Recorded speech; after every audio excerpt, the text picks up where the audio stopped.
चाहे तो हमारे रूम में भी बैठ सकते हो आप, रूम नंबर 708, वहाँ पे you can visit. Okay, so I think our announcer is in hangover. So we will anyway have to start the session. And I hope that after these 4 days of intense workshop and an explosive party, we could still engage. We hope to engage your attention for 2.5 more hours. So let's see how that goes. So this is on variant interpretation, and we know that even we are very new to this. We are kind of learning only. So all these fellows, all our fellows and me will be taking you through this, and we'll keep it interactive. So please discuss. I'm sure we are making mistakes, so you also please comment on what you think is correct. So we will probably learn together. So so far what we have seen is how to make from raw data come to a situation like this, which is using bioinformatics, that how you can come up to a file like that. But then how to make clinical translation of it, right? So this is the final report that goes through usually in our lab. This is what Shweta has shown you as well. This is what we report as. So there is 2 components to it. This part has been discussed in detail by Shweta, the variant annotation. But today we are more interested in this interpretation part. So whenever you are challenged with a variant in your NGS report, especially those like which has close to more 50% VAF, so we will be considering that whether these are pathogenic or not. So the question again, in the word of the great poet, is to be or not to be. That is really the question. This is of course Benedict Cumberbatch playing Hamlet, which I had the good opportunity to see it live in Royal Opera in London. But so like Hamlet wondered, to be or not to be, that is our question. Is it pathogenic or not pathogenic, right? So at this point, just to ensure that all of you are awake, could you please scan it and answer a couple of questions? I'll go back to this. I hope it's working if you scan it. Yeah. So you can start answering maybe. Should I give the code again? Yeah, please. Yeah.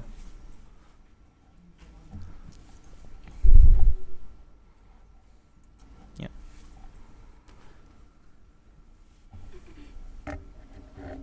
Oh, some. Okay. Those have not started yet. Yeah, it's fine. It's fine. No, we will just. I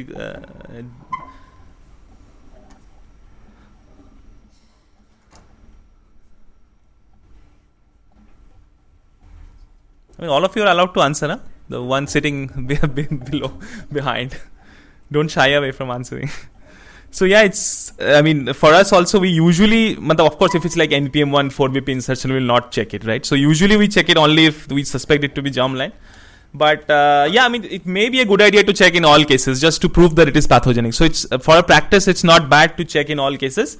But of course, if you get canonical variants like SEPA or NPM1 in AML, you don't need to really consider that if it's ACMG pathogenic or not. So we usually do it only if the VAF is at a range of 40% and we know that this could be germline, so in those cases.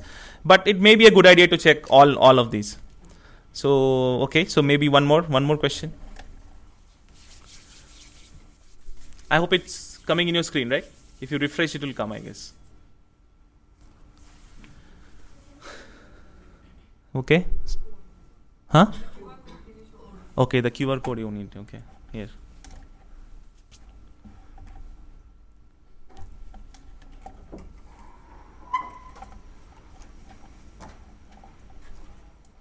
Okay, so it seems like 9 out of 15 people are using aggregator software. Yeah, so we also do. It's of course in routine reporting, it's very difficult to go through each. Ideally, you should. We will argue through today's session that you should go through each code for each case. And there can be sometimes mistake which these softwares make. That will also show you some examples.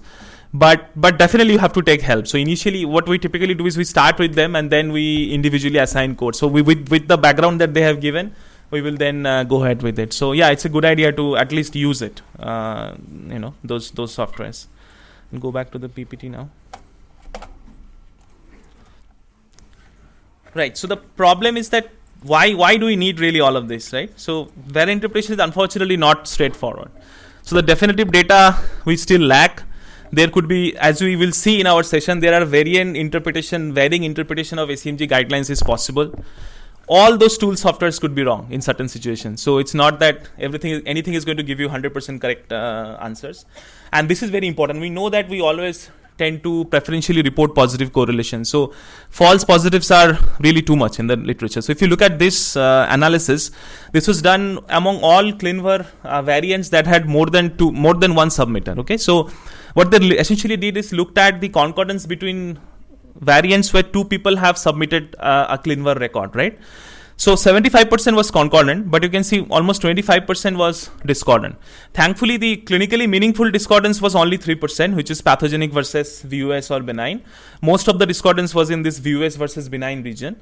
But still, even 3% of 1,64,000 variant is not a very negligible amount. So this kind of discordance do exist even within the submitters in ClinVar where there are more than one people have submitted. And if you look at this data, so these are these ACMG pathogenic variants that were supposed to be pathogenic. Later on, almost 30% of them were found to happen in population, and they were considered as false positives. So we always tend to report preferentially the positive variants. We always tend to annotate things. If you're getting something and if you have to answer something, you will always tend to bias towards your decision. So we have to be aware of it. As another example, this was a paper published in NEJM. If you look at, they looked at many variants, but if you look at this particular variant, so initially this is the blue is the major allele and the derived allele, the C is the yellow. So if you look at in the America or in the Europe, so this minor allele doesn't exist at all. So initially they reported it as pathogenic, but when more and more data come in, you can see that this minor allele is pretty prevalent in all over the world. So this was of course a benign variation, and which was initially considered to be pathogenic. So this kind of mistakes do happen. So the first and second rule of variant interpretation is that default assumption is benign. You do not assume pathogenicity. That should be the first message that we give you. And it is like law. So you have to prove that something is guilty. You cannot assume that something is guilty and then make your argument in that way. So do not blindly believe anything. Literature could be wrong. Somebody has reported some variant as pathogenic. It could be wrong. If I tell you something is pathogenic, I could definitely be wrong. So do not blindly believe all these reports.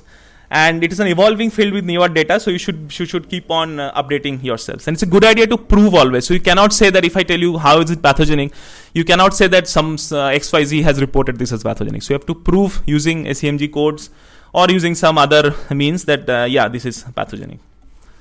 So this is the basis of how this is done. So there are three levels of evidence that we check. So one is, the simpler is population data. You just ask the question that is the variant present in population or not.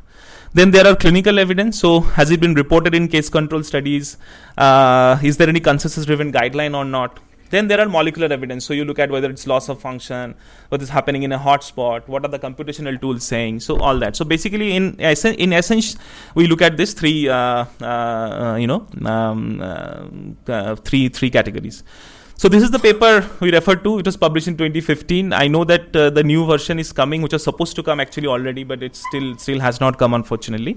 So it gives 28 different codes, and the analysis although happens in aggregate. So there are some curious example of that as well, which you will see that it's not only individual code, how they combine together is also important to remember when you are assigning something to a particular variant.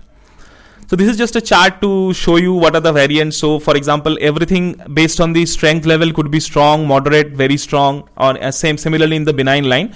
So the way this was done is that they initially made odds ratio of a particular evidence. What would be the odds ratio to be pathogenic? So based on that, they kind of categorize this. But now you will see that many of these codes have changed their strength. So we could now, for example, PS4 can be downgraded to moderate. We will see those examples in what situation you should do that. But this is the kind of a framework that you should remember. And then finally, we combine all this. So for example, if a person had PS4 and PM1, this will be one strong and one moderate and will come to be likely pathogenic. So you then combine all this to finally come to your ultimate decision.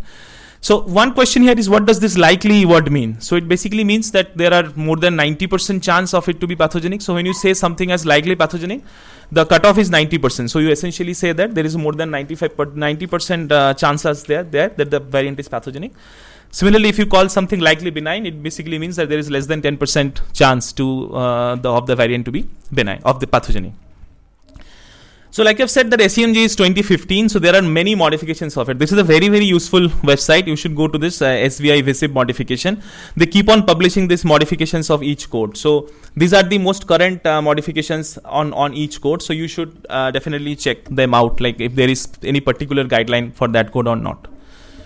So why do we need such a complex system, such a complex evolution of systems? So the problem is that biology is too complex for only one, simplified measure of measuring it. So for example, if you look at rungs 1, this is CBio portal I am showing you. The same data you can see in ClinVar or simple ClinVar. So here you can see the most of the pathogenic mutations are in black, which is basically loss of function mutation, right? There are some missense as well, but mostly loss of function. So seems like in rungs 1, loss of function is a important mechanism of pathogen disease. Whereas if you go for TP53, it's the reverse. So you can see that greens are much more now. So for TP53, it seems missense mutations are the commoner pathogenic mechanism. Whereas if you go to SEPA, we know that in other domains, maybe it's the truncating ones is common, but in BZIP, it is the inframindales. Whereas if you go for TP53, there is nothing in inframindale, there is nothing in inframindale for rungs 1. Whereas for SEPA, it's inframindales in the BZIP, right? So the point is that each gene has been conserved evolutionarily in a different manner. And each gene has different mechanism of pathogenesis. So we cannot really simplify that to one system. We need to really follow a variety of guidelines to really come to a conclusion. And it is because of this, it's also a good idea to check CISPEC. So CISPEC keep on publishing gene specific guidelines. So if your candidate gene has a guideline published in CISPEC, it's a great idea to check that. So they will usually have a published guideline based on that. We'll again see some example of that as well. So with this, I will just, cases will be discussed by our fellows, but I'll just go through randomly to just tell you how do we go in practice. So for example, if we consider this particular variant in DDX41, so what, if this comes in your report, what will you do? What are the things you are considering, right? So the first code we considered is the most important one for pathogenicity, which is PVS1, right? So this is a very strong pathogenic code. So in this case, I can see this is a termination nonsense mutation. So therefore, this do qualify within a null variant mutation. But does it mean I will straight away assign a PVS1? It doesn't mean that, because I have to prove a lot of things. So I have to prove that loss of function is a known mechanism of disease in this gene. And I have to prove that this variant is actually causing loss of function. So there is these two things you need to prove. So how do you go about that? So this is DDX41. So this is a ClinGen and GenCC have some gene-specific curated guidelines for haploinsufficiency determination. So essentially, I am asking the question: if one of the alleles is absent, if one of the alleles is non-functional, is the gene tolerant to that, or is the gene not tolerant to haploinsufficiency? So in this case, you can see that they have clearly determined that this is dosage sensitive, and there are level of evidence is 3, which is very good for haploinsufficiency. So there is enough evidence to suggest that this gene is not tolerant to haploinsufficiency, which means that loss of function is a mechanism of disease in this case. So again, you can go to this ClinGen and GenCC and check in your case, in your gene, whether there are gene-specific guidelines or not. If it is not there, let's say ClinGen has not curated your gene. So in that case, what can you do? So there are other ways. You can go to this NORM-AD website and can check this matrices, right? So there is something called PLOF. And then the one you have to check is the upper border of this 95% CI, okay? So this is basically a measure of observed versus expected ratio of loss of function that's happening in your gene. So they determine this expected number of loss of function mutation based on the sequence context and methylation status of that gene. And then you actually see what is the observed number. So if it is less than that, then you argue that this is not tolerant to loss of function, this gene is. So the value that has been proposed is 0.6. So if it is less than 0.6, then you know that this gene is not tolerant to loss of function. In this case, it's 0.77. But I know that for DDX41, I had the ClinGen guideline anyway, so I do not need to really be bothering about it. But just to show you, this is also another measure. One clever caveat here you should remember is that selection is blind after reproductive age. So for what I mean is that if a variant happens after reproductive age, it will not really be reflected here. So for example, DDX41, if it causes AML at adult age, like 50 year or something, which is post reproductive age, this may not be reflected properly in this score, but still it's a helpful score to look at. And then another way to look at it is you can see how many variants are actually reported. So if I look at here, I can see that I have filtered for only loss of function and only pathogen. You can see that these are distributed throughout the gene, right? So it is reported as well. So I know that loss of function is a known mechanism of disease in this case. So that was proving that this particular gene is prone to loss of function, right? So the next step is whether this particular variant causes loss of function or not. So for that, there is this SBI VSIP updation has been published in I think 4 years ago now. No, sorry, 6 years ago actually. So they have given these algorithms which you have to follow. So here in our case, it was a nonsense mutation. So we have to follow this algorithm. We have to show that it is predicted to undergo nonsense mediated decay or not predicted to undergo nonsense mediated decay. I think the printouts has been given to you already for this. So how do you do that? How do you predict whether it will undergo NMD or not? So basically the rule here is that you have to check whether your mutation is in the last exon or last 50 BP of the penultimate exon. If it is there, then we say ki NMD will not happen. But if it is before that, then NMD will happen. So for example, here I can see that there are 11 coding exons for DDX41 and our variant is in code exon 7. So it is surely not in the last exon. It is not even in the penultimate exon. So I know that NMD will happen in this case. Yes. In the main transcript, that is absolutely correct. So you have to look at the main transcript, and you can see that this is not in the last 2 exons. So in this case, NMD will happen. If it is difficult for you to really look at this, then there is an online tool as well called this one. This is the tool. So here you can simply put your variant, and it will tell you whether this is within the NMD zone or not, right? So, but here one caveat is that in our case, it was a termination nonsense mutation, so it's not a problem. But if it's frame shift, so you have to look at where the actual termination is happening. So not at this level, but at plus 25 level, where it is actually happening. At that point, you have to check whether it falls within that last 50 BP of penultimate exon or last exon. So that is just one caveat I wanted to mention. But you can use this tool. This is a nice tool to predict whether NMD is happening or not. Yes. Yeah, it's a difficult question. Like for example, in SEPA, it happens. So no, for those cases, it's not applicable. You have to then check whether this variant is reported or not, whether there is pathogenic LOF mechanism has been reported in that gene throughout or not. So you have to check that then. Yeah. For SEPA, actually, you have faced this question.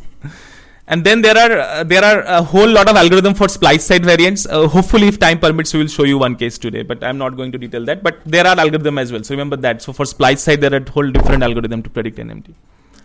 So that was about PVS1. So in this case, we could say that PVS1 is applicable because you have proved that the gene is intolerant to loss haploinsufficiency, and this particular variant is also causing NMD. So in this case, PVS1 would be applicable. Next are the strong codes. So in this, some of them are very easy, and they are not usually, I mean, if those variants are there, you will not usually have problems. So for example, if you know that this is for example, if it's NRAS G12 or NRAS G13, nobody is going to check whether it's pathogenic or not. You know that, right? So those are easy to apply usually. So one thing I would like to mention is a little bit about PS4. So PS4, what it says is that you should have the relative risk should be obtained from case control study and it should be more than 5. So basically the affected individual is significantly increased as compared to the control, right? But the line that we are in, this kind of studies will be very, very less. So you will not have it. So for those cases, if multiple unrelated patient has been reported with the same phenotype, you can consider PS4 at a reduced strength. So PS4 at moderate strength, not at strong strength, at moderate strength. But thankfully, there are gene-specific guidelines. So if you look at RUNX4, this is again CISPEC I'm showing you. So they have gene-specific PS4 guideline. They will tell you that if this more than 4 has been reported, then it's strong. If 2 to 3, then moderate. So you just go to that and you check how many cases has been of germline variant has been reported of your particular variant, and you can come to this. Again, for NRAS, you can see there is specific guideline. If it is more than 5, then it's strong. If it is more than 3, it is moderate. So you go to CISPEC and check whether these guidelines are there or not for your gene. That was about PS4. Now, a little bit about moderate criteria. So, if you look at this SVI-VSIP modification, PM2 has been modified. So, what the modification is that the suggestion now is that you should use PM2 only as supporting level. It should never be used as moderate strength. So, now it is called PM2 supporting. It is not PM2 moderate anymore. Like I told you that when they initially decided this, it was based on odds ratio. So, they needed an odds ratio of 4.33 to be called moderate. So, what is PM2? If you remember, PM2 basically means that your variant is not been reported in literature. It's very low frequency, right? So is that is that an evidence that deserves a odds ratio of 4.3? So 80% of time will you be right calling it pathogenic? It's not true. So they have downgraded now to supporting. So you should always downgrade PM2 to supporting. So how you can check that? This is I think a snippet from Franklin, but you can use individual website as well, like NOMEDY. NOMEDY is what we usually typically use. It's one of the largest database. There are some Indian database as well, which I think our fellows will show you. So you basically check whether it's absent in population or not. But one question you could ask is, what does absent really mean, right? So how low is absent? Is it absolutely zero? or any threshold exists. So for this, again, you have to look at gene-specific guidelines. So for example, if you go for RUNX1, the guideline is that it should be completely absent. So there is absolutely no record of that variant. Only then you could consider PM2. Whereas for TP53, a particular percentage has been given. So it should be 0.003% or something like that. So if it is below that, you could consider PM2. So again, there is some gene-specific variation in the determination of how low is really absent and what could be the criteria that you should take. So now a little bit about this PM1 and PP2, which are kind of functional evidences, although we use matrices. So what is PP2? PP2 says that missense in gene with low rate of benign missense variation, right? So how do you prove some gene has low rate of benign missense variation? So again, I went to NORM-AD, and there is this matrix called Z score. So Z score basically it gives you a deviation of observed from the expected number of missense variants. Okay. So if it is more, then it means that missense variant, this gene is intolerant to missense variant. It means that these missense variants are usually pathogenic in this case. So a guideline that has been proposed using statistical method is more than 3.09. So you can go to NORM-AD and see your gene, what is the Z score. If it is more than 3.09, you could consider applying PP2 in these cases. Whereas a more nuanced version of this is what is known as regional constraint score. So this constraint score can also vary intragenic, right? So if you look at this TP53, this is, I think, exact I'm showing you. So you can see that this particular region of the gene has a constraint score of 0.6. This particular gene has 1.1, but this gene, this region, is only 0.1, right? So it seems like only this region of TP53 has a constraint for missense mutations, and it will be intolerant to missense mutation in this particular area. So in those cases, PM1 should only be applied on this area. So the PM1 basically says mutational hotspot or well-studied functional domain without benign variation. So for that, this regional constraint is important. One question here always comes is, what do you mean by hotspot, right? So for example, if I have a RUNX1 168, so 166 is hotspot or not? So these are difficult questions to answer. There is no specific guideline to this, but there are some gene-specific guidelines which I will show you. So this is what you can check for regional constraint score, and also you have to prove that there is no benign variation. Okay, so you have to. In this case, what I have done is I have selected only benign variations, and I have selected missense. So you can see that this area doesn't have any missense variation, whereas these areas are full of benign missense variation. So it seems like for TP53, it correlates with that. So this region had a high regional constraint, and this region has a very low rate of benign missense variation. So it means in this region, if any missense is happening, then you could probably consider PM1, not throughout the whole gene.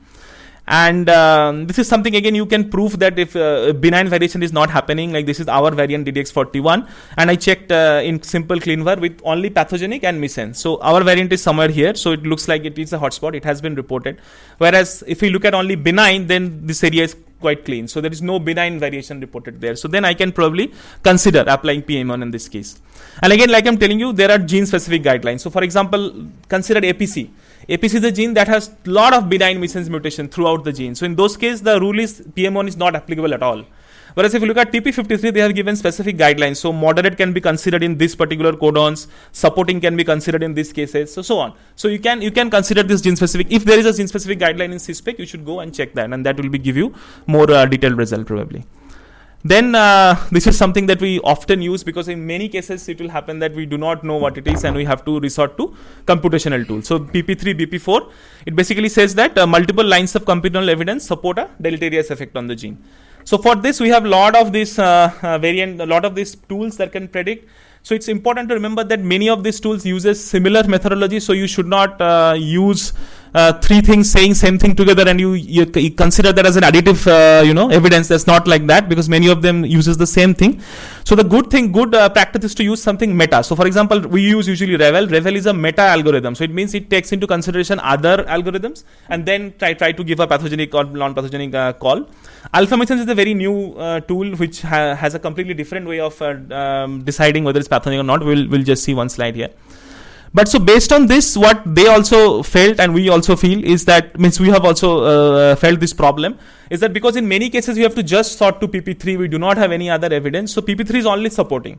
So it will only maximum pick it to VUS, right? So they considered this problem and they said that actually for the meta algorithms like BaseDel or something like Mute Predit 2 or Revel, they have now increased the strength level to moderate, strong and all those. So PP3 can be upgraded to even strong and to moderate based on this value that you are getting. So again, one key concept here is that you should be uniform. So it should not be that in one case Basedale is giving higher value, so in that case I use Basedale to call PP3 strong. In another case Revel is giving a higher value, so I then resort to Revel. That's not a good practice. You should follow one uniform tool. So we usually follow Revel, and based on this value you can upgrade PP3 to strong, moderate, supporting, or similarly BP4 here is there. Benign variation here is also there. Alpha missense I was talking about is a completely different tool. So it uses something known as AlphaFold 2. That day I showed you the Nature Method of the Year long read in 2022. In 2021, the Method of the Year was protein structure prediction using AlphaFold 2. This is the machine learning based tool which predicts protein structure based from the amino acid sequences. So it has been a holy grail of science for so long to predict structure from sequences. So this alpha missense uses AlphaFold 2 to predict whether a variant, what kind of variation in structure it will cause, that particular variant in protein structure, and based on that they call it pathogenic or not. So they have actually published, if you go to their GitHub, they will have published all 71 million possible missense variants in human genome and whether they are pathogenic or not. So you can have a look at that. But we usually consider both Revel and alpha missense, but for this PP3 upgradation or downgradation we will only consider Revel, because for that data a guideline is there. For alpha missense there is no guideline as such yet whether you should modify PP3 based on that. So that was that. A different variant should be used for splicing. So if you are considering a splicing variant, these tools will not help. So for that, all these different tools are there. Splice AI we find helpful. So you could consider this variant prediction tools as well if you're considering a splicing variant. So then in our case, probably we thought that these three criteria are met, and then finally we could combine them together and call it pathogenic. So that is how the final reporting happens. We'll show you some examples of this as we go on. So then I do not have too much material on this, just one slide on AMP tires. I think Karthik was asking that day also. So AMP tires are a different thing. It is for somatic mutations. So for this we use this level of evidences, and based on that we denote. There are some helpful websites for this as well, like Nikhil sir has also spoken about Cosmic, St. Jude database and all that. So you can go and check that, and based on that, based on clear guidelines, you can detect whether this is tier 1 or tier 2 or tier 3 for your case. Yes. Yes. So that I think you should speak. So we had a poll on that at the start. So yeah. Because even today many fellows keep doing this. Yes. So we told them that we consider only when a germline variant is suspected. So we had a poll about that. Yes. So that is difficult call. Yeah. But now this really depends. The literature there is conflicting. But if you have it over 40%, I would definitely say you need to do. But the book says 30%. Yes. At 30% and above, it is, you may end up making a lot of germline calls. But if you see anything over 30%, especially if the gene is known, yes. That like Rangswar, yes. You should do it. Yes. You should do it. So for hematopathology, it is easier simply because you get post-induction marrows. Having said that, there are some patients which do not go in morphological remission. For example, if you have Rangswar mutation, the chance that this chap goes into morphological remission is very low. So in that case, it is challenging to do germline testing. So if you see this month's Hematologica, there is an article on just taking fingernail clippings as a routine source of germline testing. But it is phenomenally hard to standardize. We have tried it to take DNA from nail clippings is really challenging. So these are problematic areas in science. So second thing what we are doing is now going to sorting. Yes. Sorting lymphocytes from these fellows. But that of course requires you have a sorter, spend money on that and all of that. Sorry? Yes, definitely. Definitely, but patients may agree, may not agree to giving hair root clippings. Hair root clippings are a very, very acceptable source for germline. Right. So then I will just finish with saying that you can use a lot of tools, helpful tools. So for example, UCSC we all know. In UCSC there is something called clinical track as well. So you can go to this recommended track set and you can set it clinical SNV if your variant is SNV and clinical CNV if your variant is CNV. And then it will all tell you that what are the common variants reported in that case and all that. So for example, here I think I have selected NPM1 and you can see all these variants are given, that what are the common NPM1 in this region it's happening and all that. So these are all very helpful tools. So you should make most use of it. And then, like I was initially discussing, we use aggregated softwares like Warzone or Franklin, and they will give you all these codes. But like I told you, this is just a starting point. You should check whether individual codes are correct or not. We'll show you some examples where they could go wrong. This is again something like that. Moby Details, it uses the similar thing. Moby Details is, I find it good because it doesn't really give you a classification, but it will tell you the evidences, and then you yourself make your classification. It's also good. GeneB is there, which our fellows we use, so that is also there. And then this is important that we know that now ACMG new version is coming. It was supposed to be already published. I think it is not published yet. So it will be much simpler, it seems. So you have to use, like I told you, the basis remains same: population evidence, clinical evidence, and molecular evidence. And based on this points, now it will be more point based, and we could classify. So this classification is still coming. Hopefully it will land this year end or next year early. So that is also there. And finally, so this is like a kind of a overview. So we Shweta told you how to be AG-based aware in variant annotation. Then you look for potential germline changes with ACMG. Then for somatic, you do this AM tires. But even after all this, you need discussion, right? So there will be many variants where we do not know what it is. Even after applying all this, it even is possible that we will not agree among each other in some variants. So molecular tumor boards are very crucial for that. And another important feature is whenever you're doing this, it's a good idea to share data, because when people start sharing, only then you know that somebody has had this problem and called something, and then you can have it take a look at it, what's happening. So you have like LOFD database, you have ClinVar, so you should share data as much as possible so that other people can benefit from what you went through.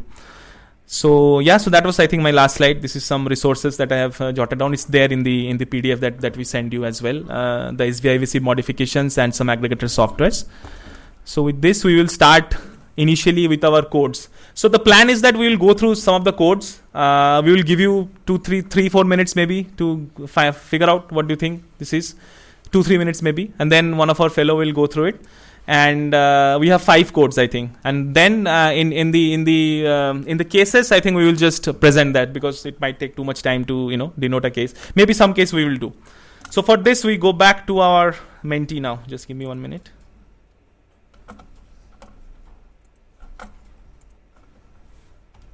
Okay, so now you have 3 minutes to decide what this is. Sorry, I'll show you. Yeah, this is the mutation. It is there in that soft copy that you have sent as well. If you're using laptop, you should be seeing this.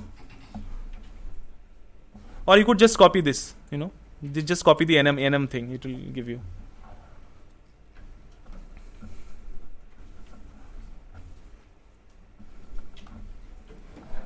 And you can refresh your mentee to, that thing will come.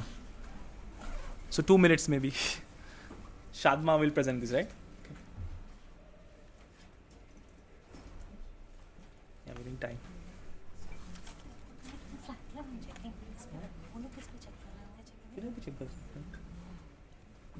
Tell them what you have done. No timer. You want to put? Screen timer is there. Okay. It's not very hard and fast. You can put. ठीक है. 2 minute लगा दो. उसमें क्या है?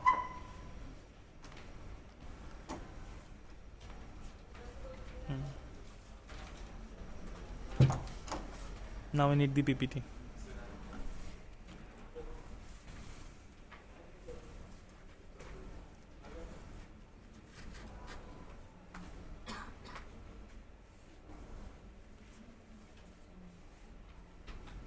All of you have that printout as well, right? What we have given in the morning. Just to use it if you want.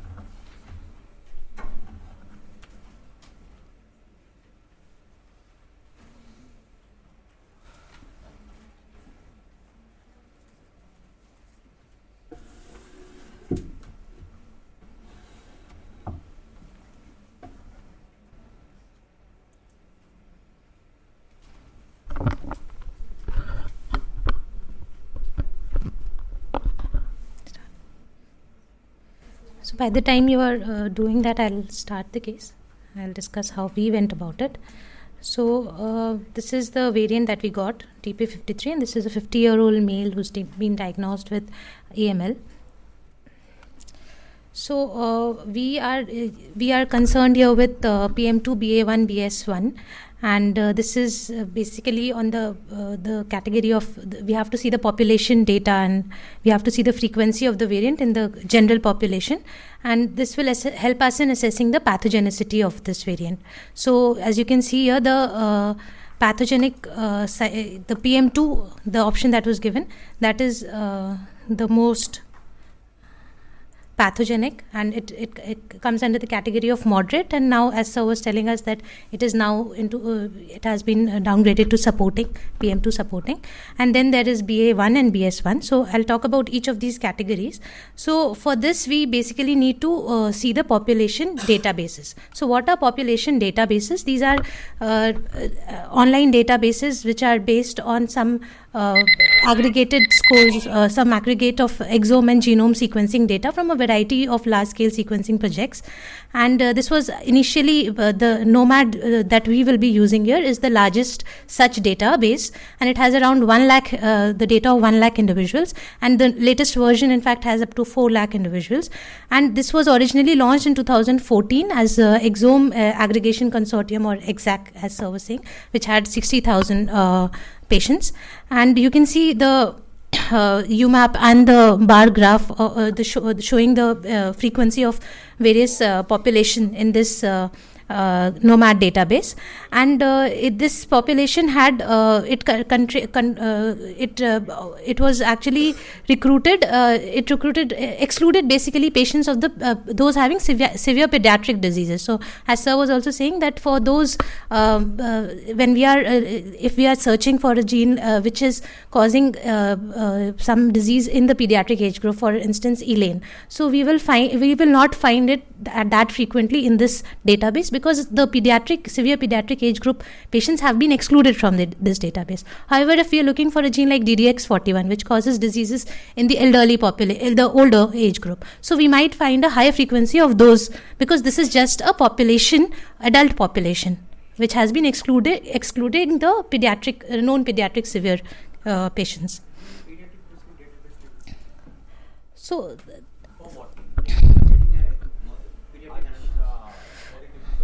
means consenting वगैरह is a big problem. Maybe PCAN for pathogenic variants, PCAN on those things you can look, but for population frequency you have to go through this only.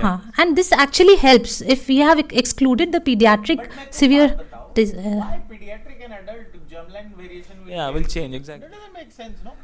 Only few cases where it is very absolutely killing in pediatric population, it might not survive to adult. That's the only thing. So those are usually not variants we are looking at. That will be reported. That tension nahi hai, because what we are looking at is clustering in communities. This will be represented adult or pediatric. So not a concern.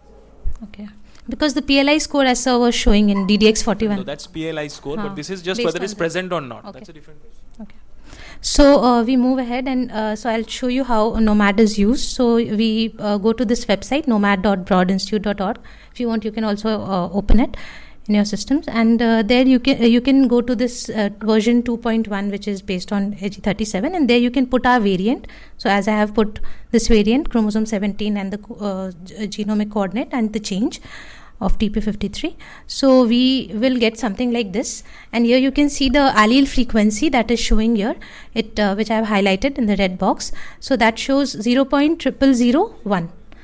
So how much, as we were talking about earlier, what is the PM2 criteria? So PM2 is basically absent in population databases. So sir had asked this question, what does that mean, being absent?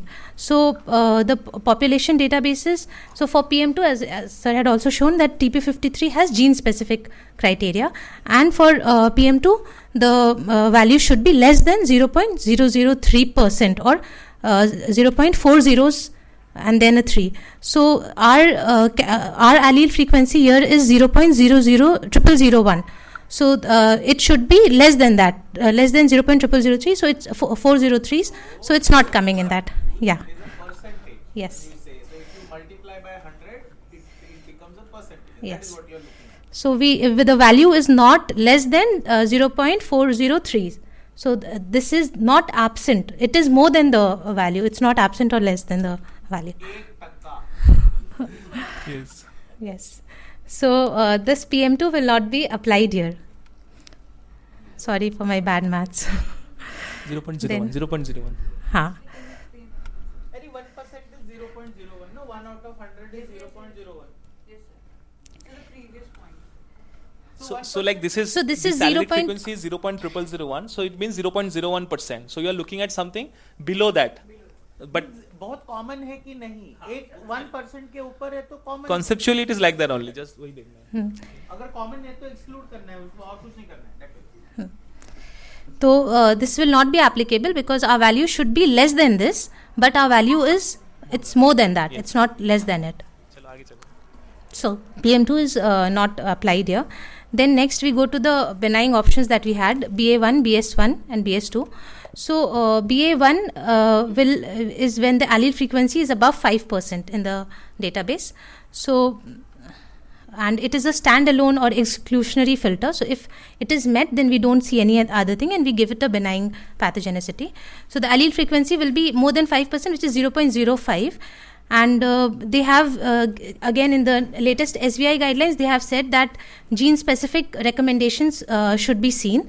And for TP53, we have gene-specific recommendations where the value, the cutoff is now 0.1% for TP53. So which should be greater than 0.001. Now it's greater than 0.001. So our what was our value? It was 0.0001. So this is not greater than this. So it again doesn't fall in BA1. So BA1 will not be applied here.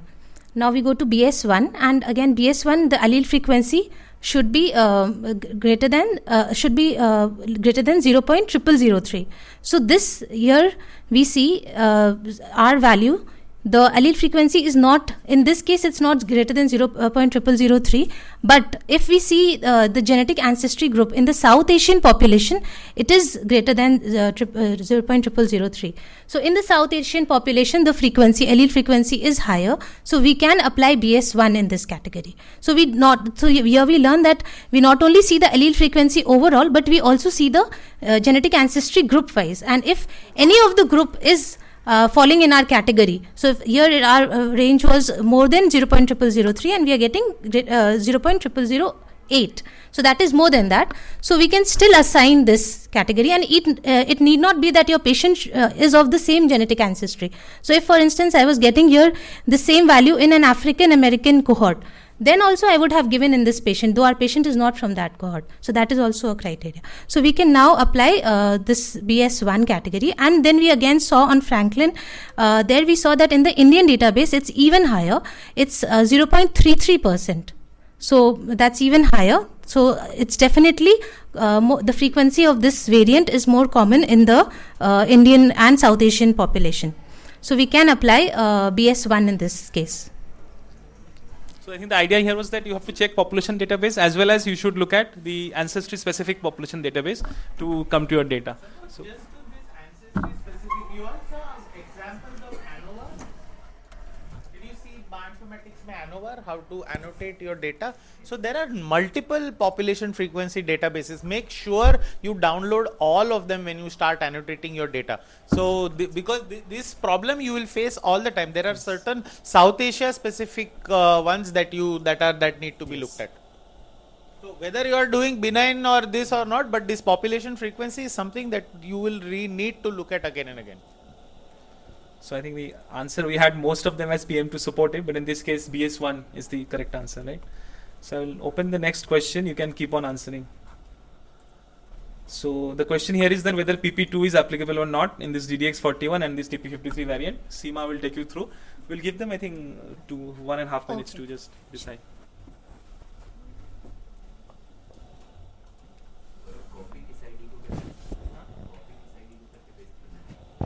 हाँ, वो just RM को copy करोगे ना अब होगा.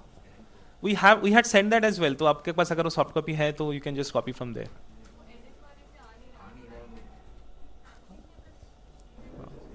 Franklin में आएगा, yes. Franklin में आएगा. नॉर्मेडी में थोड़ा I think वो आपको डालना पड़ता है क्रोमोसोम के हिसाब से, yes.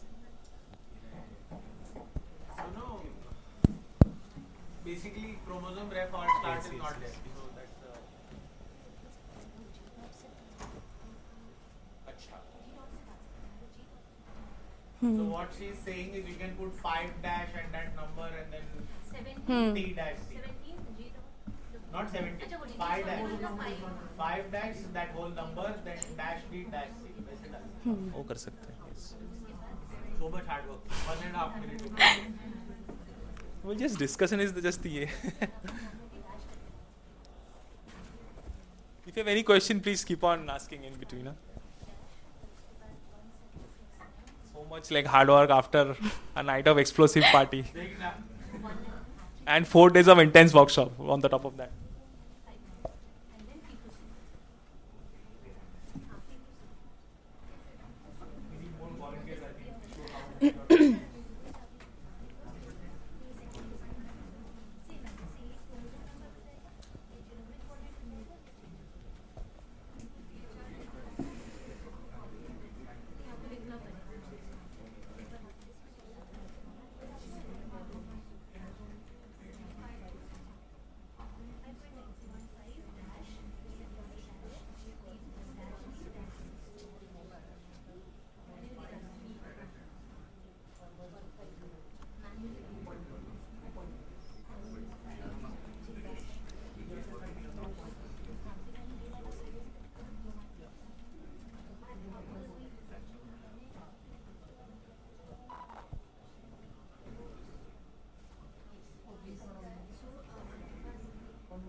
Just Google what is PP2.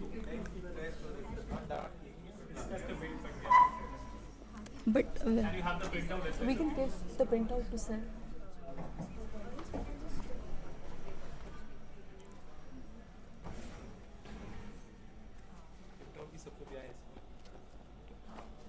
नहीं मेल छोड़ ओके ओके मैं तो गूगल कर रहा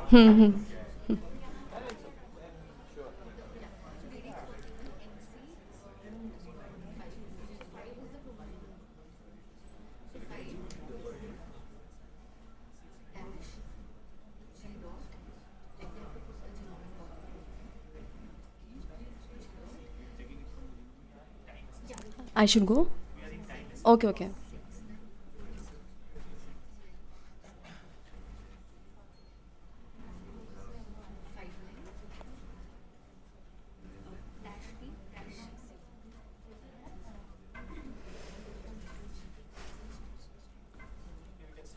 Okay.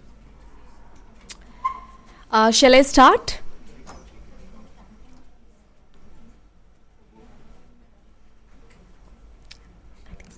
Yes.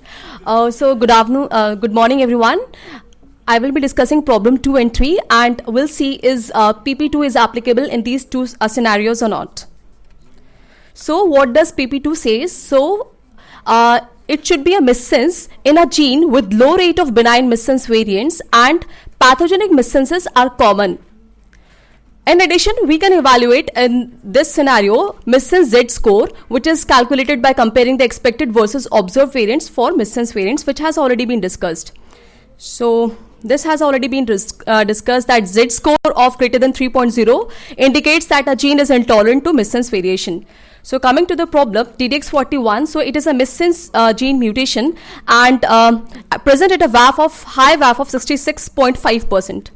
So first, I will look for missense Z score on a Nomad database. So the missense Z score is 3.15, which is greater than 3.09 cutoff. Now, on the Nomad website, I will look for the number of missense cases which have been reported in ClinVar variants. So here I have clicked on to missense variants. However, it includes in-frame indel variants as well, but I will show you later. So the total missense in-frame indel variants are 229, which includes pathogenic, uncertain significance as well as the benign variants. Now, if I do exclude the uncertain significant cases and look for just only the pathogenic variants and the benign variants, I can see there are total 9 ClinVar variants, and out of these 9, there are total 8 pathogenic or likely pathogenic variants and only 1 benign or likely benign variants. And these 8 pathogenic or likely pathogenic variants are exclusive of inframe indel variants. That is, 3 inframe indel DDX41 variants were present, but none of these were the pathogenic variants.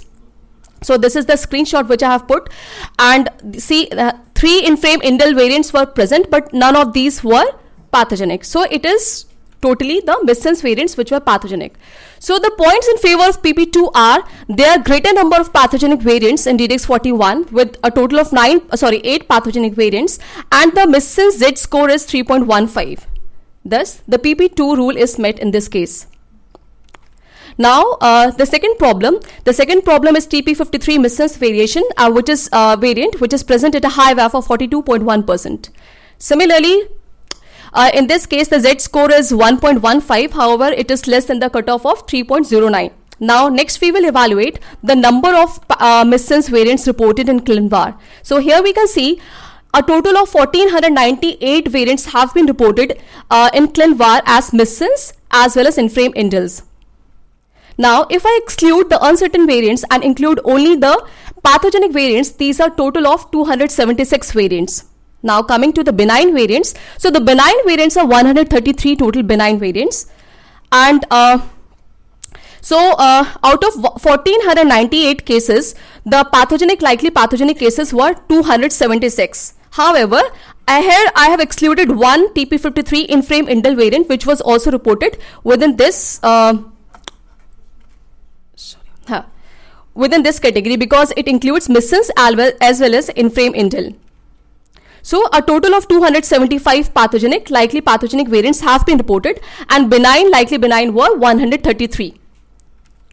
So the points in favor of PP2 are that there are a greater number of pathogenic missense variants accounting for 275 cases. However, there is also a greater number of benign missense variants which are accounting 133 cases. So how to go forward in this situation?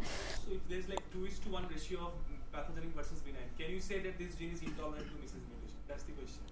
If it is intolerant, then we consider PP2. But if it's a ratio of 2:1, so that's probably too high for benign. Yes. Benign is reported.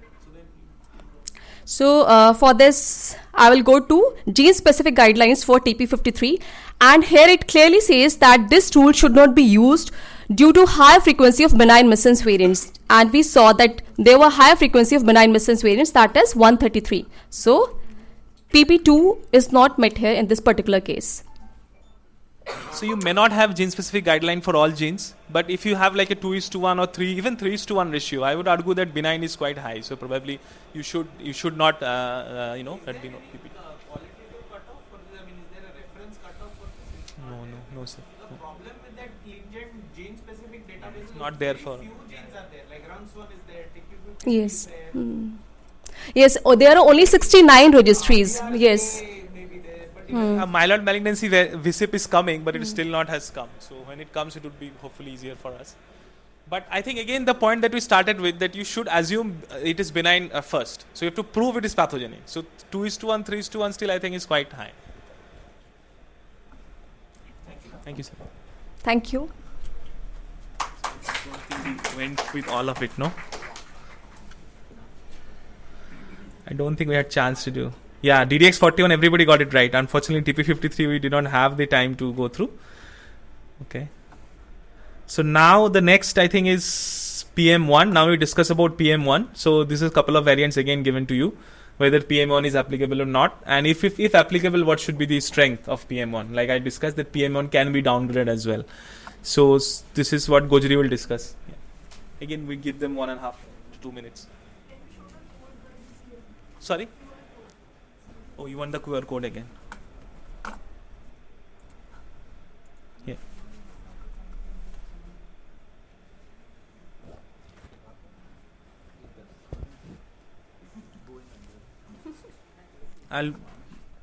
It's done, right? I'll switch to the problem. Yeah.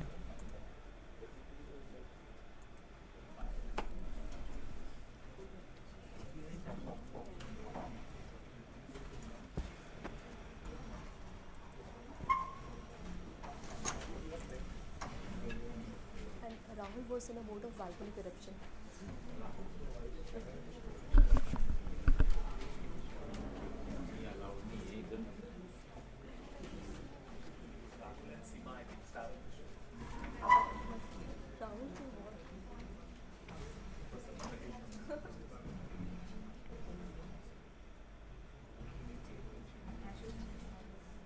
Hope you are not bored to death. Hope you are finding it.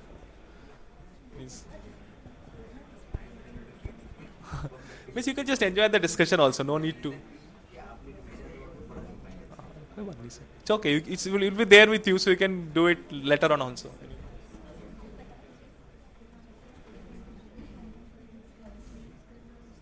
तो दिक्कत बताओ ना हाँ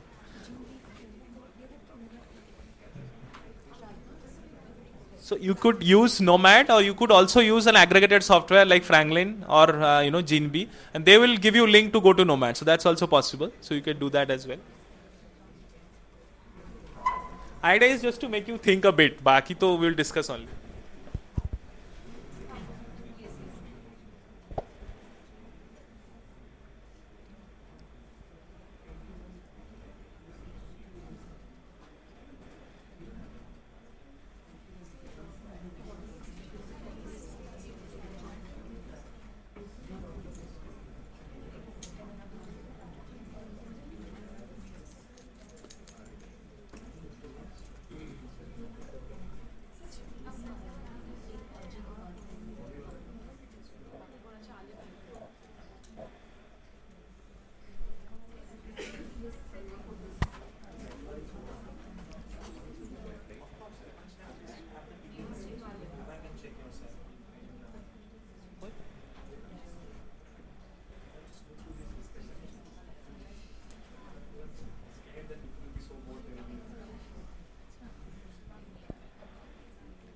I think we can start. We can go slow. Gojiri.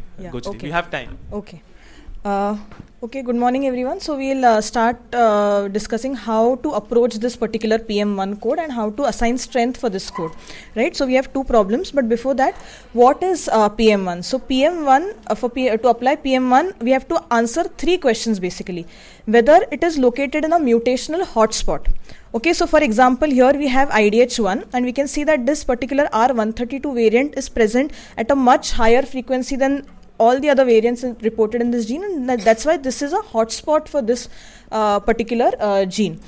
The second question to answer is whether it is present in a critical or a well-established functional domain in the gene. And the third question is that whether benign variations are reported, and if benign variations are reported at a higher frequency in this particular in the particular gene that we are discussing, then we cannot apply PM1. So now let's go about how to answer these three questions. So we can see that PM1 is a part of the functional data that in the ACMG guidelines. And to check whether the variant is a mutational hotspot or not, we need to know two things. Firstly, the biology of the gene, to know whether it is functionally active or functionally important domain. And the other thing we can consider is the regional constraint matrix that Gaurav sir had discussed about in his talk. So now let's take the first example, that is RUNX1 gene. The variant is D198N and it is located in exon 6. Now to answer the first question, whether it is located in a mutational hotspot. So here I've put a picture of simple ClinVar, but you can see this data even on other sites like Nomad. So if we see the D198 variant lies somewhere here, and you can see that I have only selected the pathogenic and likely pathogenic variant. So you can see that multiple pathogenic variants have been reported in this particular region. So we may say that this is a mutational hotspot. Again. So can I ask you, to play devil's advocate, you said R132C is there. No? Suppose if you use the same criteria, I get R131 or something in 131. Would you say it is hotspot or not? So maybe yes, as in there is no, there is no exact literature to say what, yes. Whatever you argue, I'll say yes. No, it is not. No, but difficult question. Which yes. is why, like, if there is gene specific, you should refer to that. Which is why. Yes.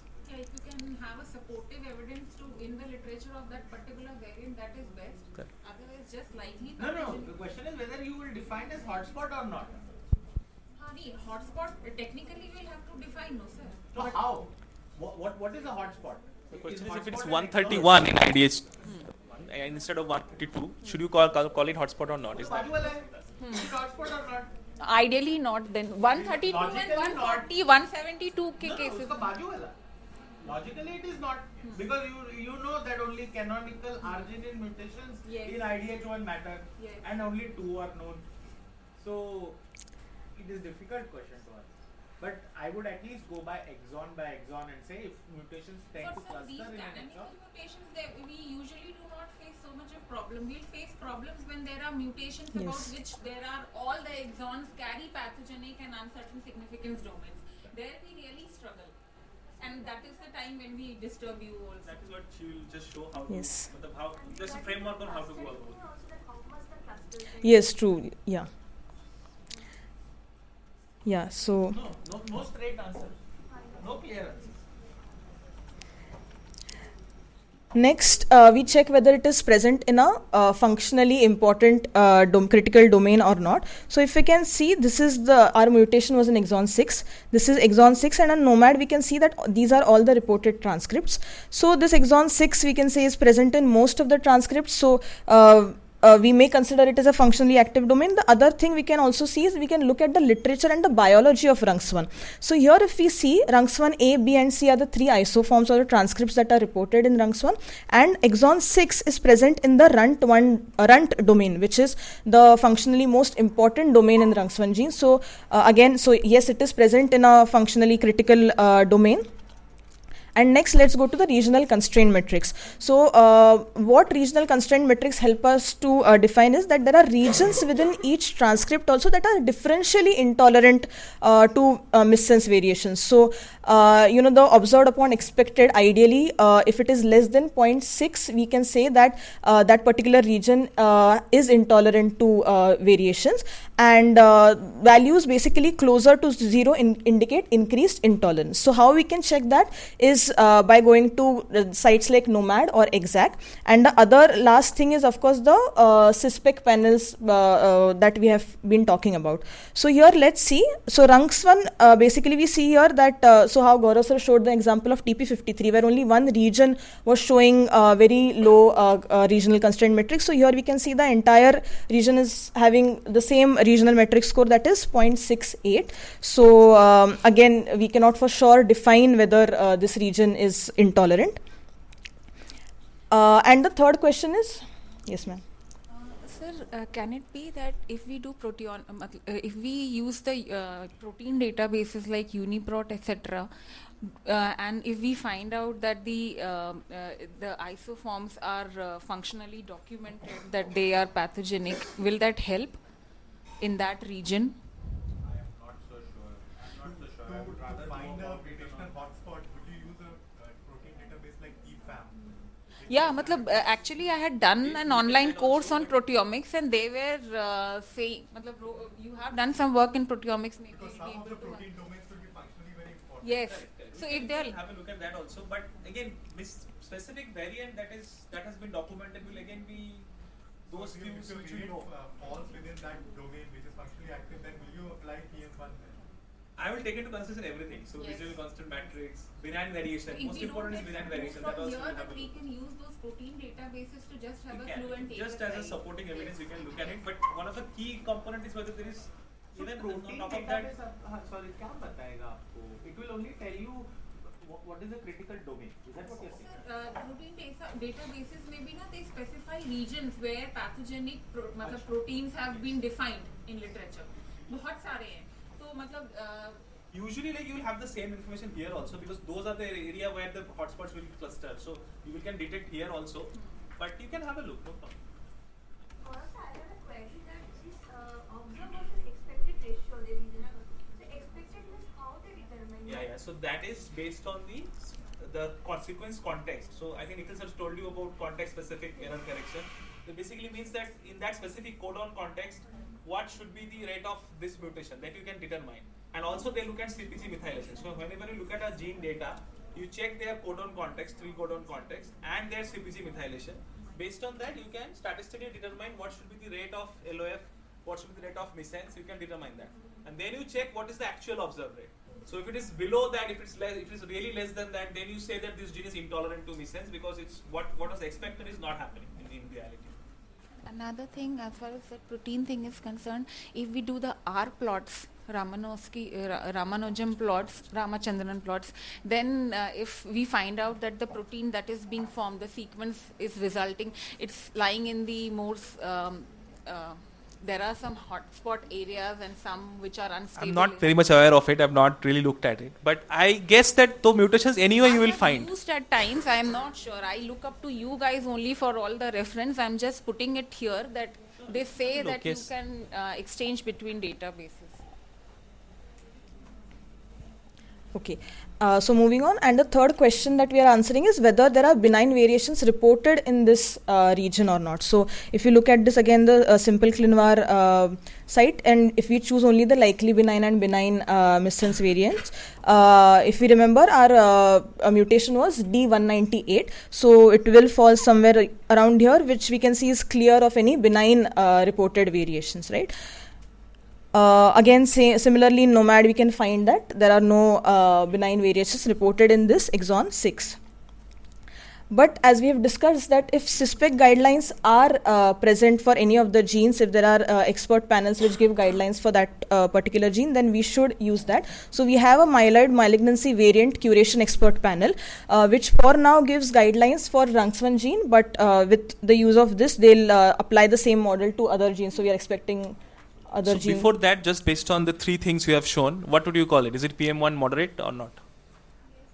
Yes. It looks like that, no? Because it is critical, yes. It is a hotspot and there is no benign variation. Yes. So you can probably do that.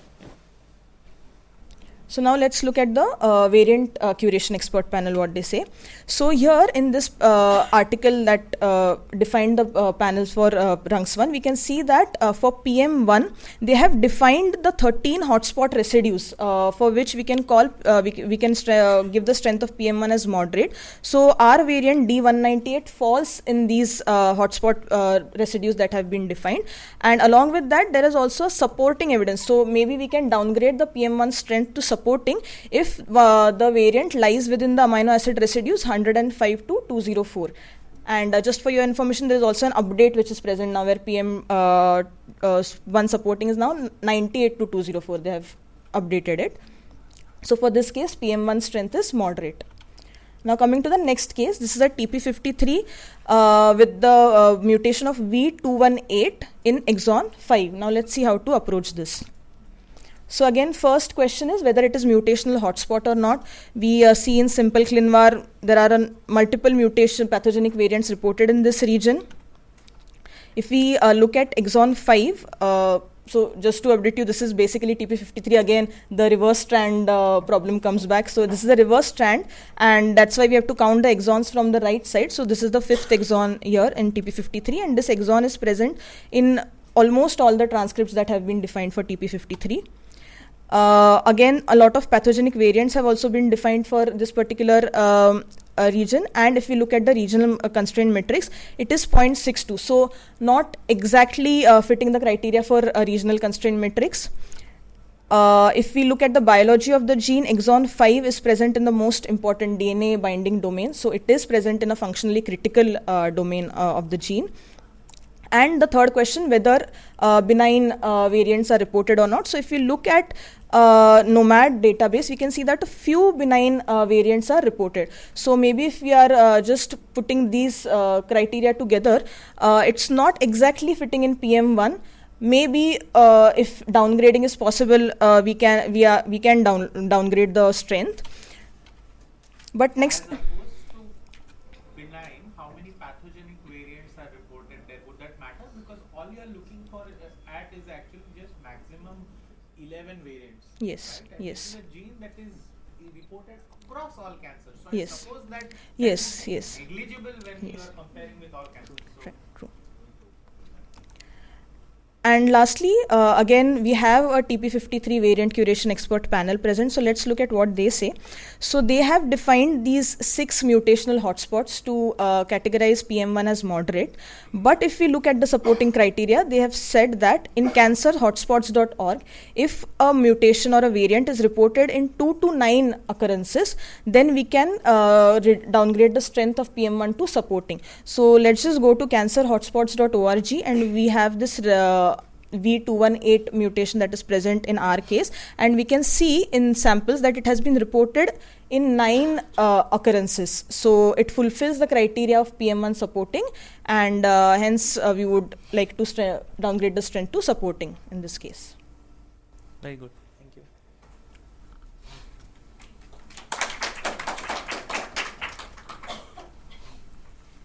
Thank you, Gojiri. So I think She mentioned about simple ClinVar. So how did ClinVar is a repository? So what does simple ClinVar is a very simple representation of it actually. So if you go, genetic variants of a particular gene? yes, if you go to that, you can, I'll show you. I can go and show you that. Yeah, maybe somebody can, Shadma. Okay, so we now come to PP3, right? Maybe you can answer only one of these questions. So we have discussed PM1. We have left with 2 codes now to discuss. So Krishna will discuss that now. I'll give you. This is simple because PP3 you just have to check whether computational tool what they are saying or not. So yeah, 2 minutes again maybe. You can just do the exercise for 1 and the rest of it she can discuss.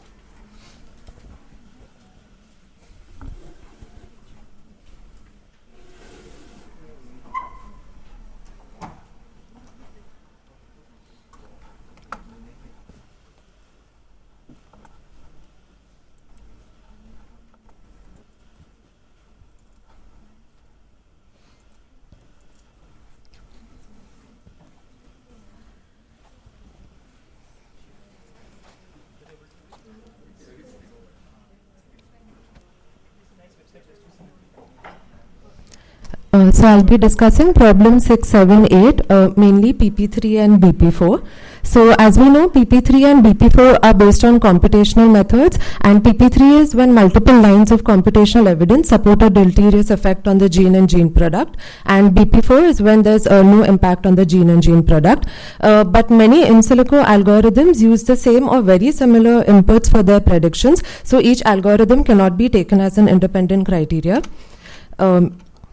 So in silico tools are computational methods that use algorithms to analyze data and predict outcomes. These are all in silico tools, of which Blaisdell, NewtPred2, Revell and Westfor, as Sir already has spoken about. These 4 mainly have a they have added many in silico tools to analyze their outcomes. And in our place we use Revell. So according to the ACMG 2015 guidelines, it is important not to overestimate computational evidence, particularly that different algorithms may rely on similar data to predict outcomes, and many algorithms have not been validated against a well-established pathogenic variant. And also according to the new recommendation of ClinGen SVI working group, they've said that now we can term PP3 as strong and BP4 as very strong as well. So Revell stands for Rare Exome Variant Ensemble Learner. It is an ensemble method based for predicting pathogenicity of missense variants. And like I said, they used 7 ensemble methods to come to their algorithm. And so also said that we use alpha missense as well. So these are the scores. So a Revell score of less than 0.03 is BP4 very strong, and a Revell score of more than 0.932 is a BP3 strong. But the only problem that we would get is in the score between any score that ranges between 0.290 and 0.644, where would we put them as? Because they neither fall into BP4 supporting, neither they fall into PP3 supporting. So that any score that comes within that range, we'd have to consider it as not applicable. So those cases, neither PP3 nor PP4 will be applicable. So any. But just to hammer the point that Revell is a meta predictor. If you're using one of the meta predictors, you should not take other algorithms calling it positive as an additive evidence, because it's already meta, so it's already taking all the other algorithms and calling it. So just look at that only, and again uniform. So choose one of the meta predictors and stick to it. Do not change that case to case. We maintain uniformity by following any one of the tools. And coming to problem number 6, this is SAMD9L, and over here we selected the transcript variant, and we're using Mobi Details as the platform. And so we got a Revell score of 0.269, and this fell into BP4 supporting category. She's showing Mobi Details, so you can choose any of You can Franklin or Gene. Similarly, problem 7, DDX41, over here we got a Revell score of 0.865, so this fell into PP3 moderate. And lastly, RunX1, we got a Revell score of 0.052, so this fell into BP4 moderate. Okay, thank you. So you can choose one of the meta predictors, and you can upgrade PP3 to strong or moderate based on this guideline that they have given.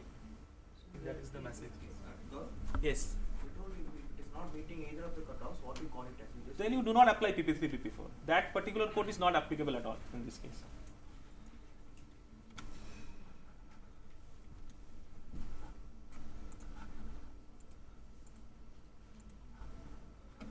So yeah, I think the answers are reducing with time. So for this PVS, we have only one problem because we have decided to reduce one of those because in the interest of time. So maybe you can take this we give them at least 2 minutes, I think. You can take 2 minutes and try to answer this question, whether this particular variant in RUNX1 will meet PVS1 or not. PVS1, remember, is the most important code for pathogenicity because it has like full strength, very strong strength to moderate anything can happen. So we'll give them 2 minutes, Saurabh. Saurabh will discuss about it.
So it's day 5 morning. We just hope that you are not getting completely bored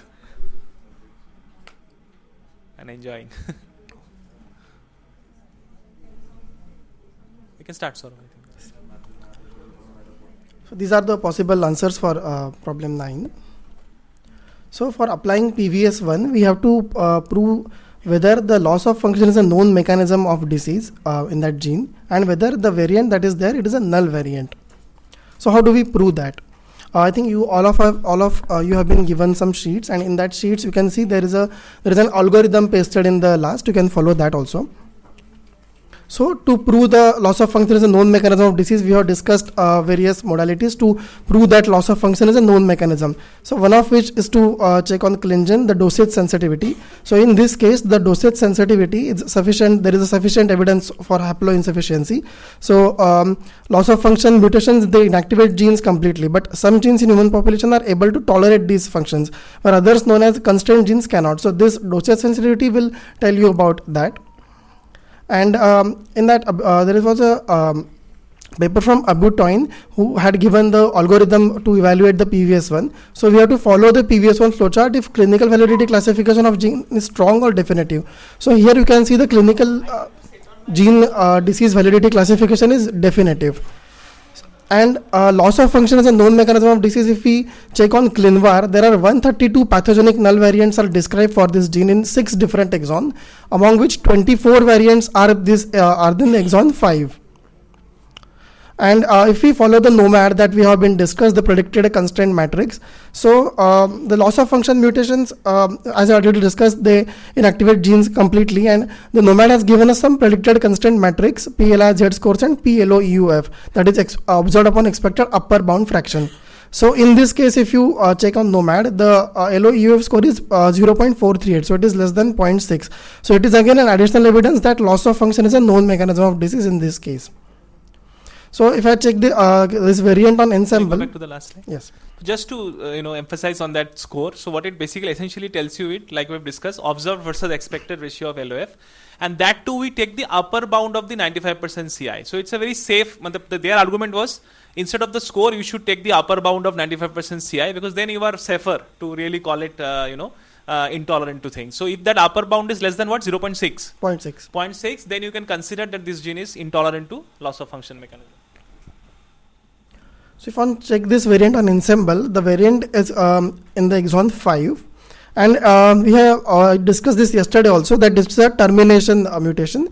So there is a premature termination is resulting, and it results in loss of more than 10% of protein. So the variant is in exon 5, and exon 6 and 9 will not be transcribed in this case. So if you follow this flow chart given by the Abu Toin et al., and then here this we have already proved that the loss of function is a known mechanism of disease. Now our variant is a null variant. Now we have to prove that our variant is predicted to undergo NMD or not. Our variant is located in the exon 5, so it is not located in last exon or last 50 base pairs of preliminary exon. So premature termination due to frame shift insertion and creation of termination codon is happening. So this variant is predicted to undergo NMD. So if you follow this flow chart, the variant is predicted to undergo NMD. Now the next part is exon is present in biological relevant transcript or not. So this has Gojiri has already described this, that in the next one the runt domain is functionally important, and exon 4 to 6 constitute the runt domain. Our variant is located in exon 5, so it is in a biologically functional domain, and that domain, that transcript is preserved in almost all the transcripts. So if we go by the flowchart, the PVS1 will be applied as a PVS1 PV very strong, pathogenic variant very strong.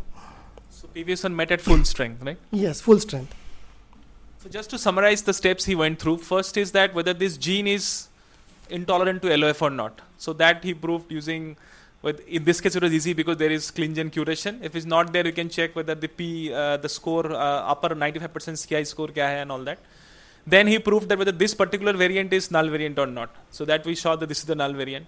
Then we looked at if this is resulting in NMD or not. So for that, like we've discussed, if it's in last exon or 50 BP of penultimate exon, then you can consider NMD is not happening. Otherwise, NMD is happening. So this is definitely exon 5, way beyond last exon. So surely is happening. And then he showed that if it is in a biologically relevant transcript or not, this was preserved throughout the transcript. So all these 3 steps you have to go through: gene is LOF tolerant or not, this particular variant causing NMD or not, and whether or not exon is present in biologically relevant transcript. So based on that, we can decide. Cases. Saurabh will continue with cases, I guess. Yeah. Okay, wait. So that was, the discussion about the common codes, because we thought that it would be easier to discuss about code, because in a case then we apply all codes together, it will be difficult.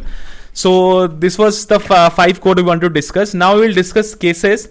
So Saurabh, I think that case 1 we will go through. Case 2 we will do a poll. So let's see what's the poll result of this particular thing.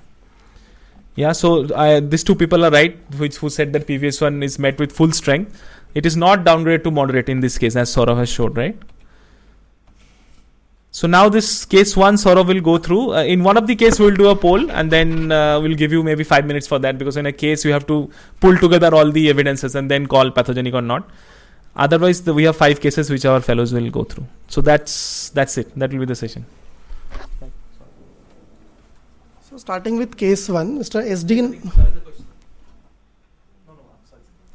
Starting with case 1, Mr. SD, 19-year-old male, whose bone marrow aspiration revealed there is a normocellular bone marrow with myeloid preponderance and featured suspicions of MPN. And bone marrow biopsy was consistent with findings of essential thrombocythemia, but FISH was negative. The NGS revealed a peculiar mutation in a BPGM gene with a variant allele frequency of 52.4%.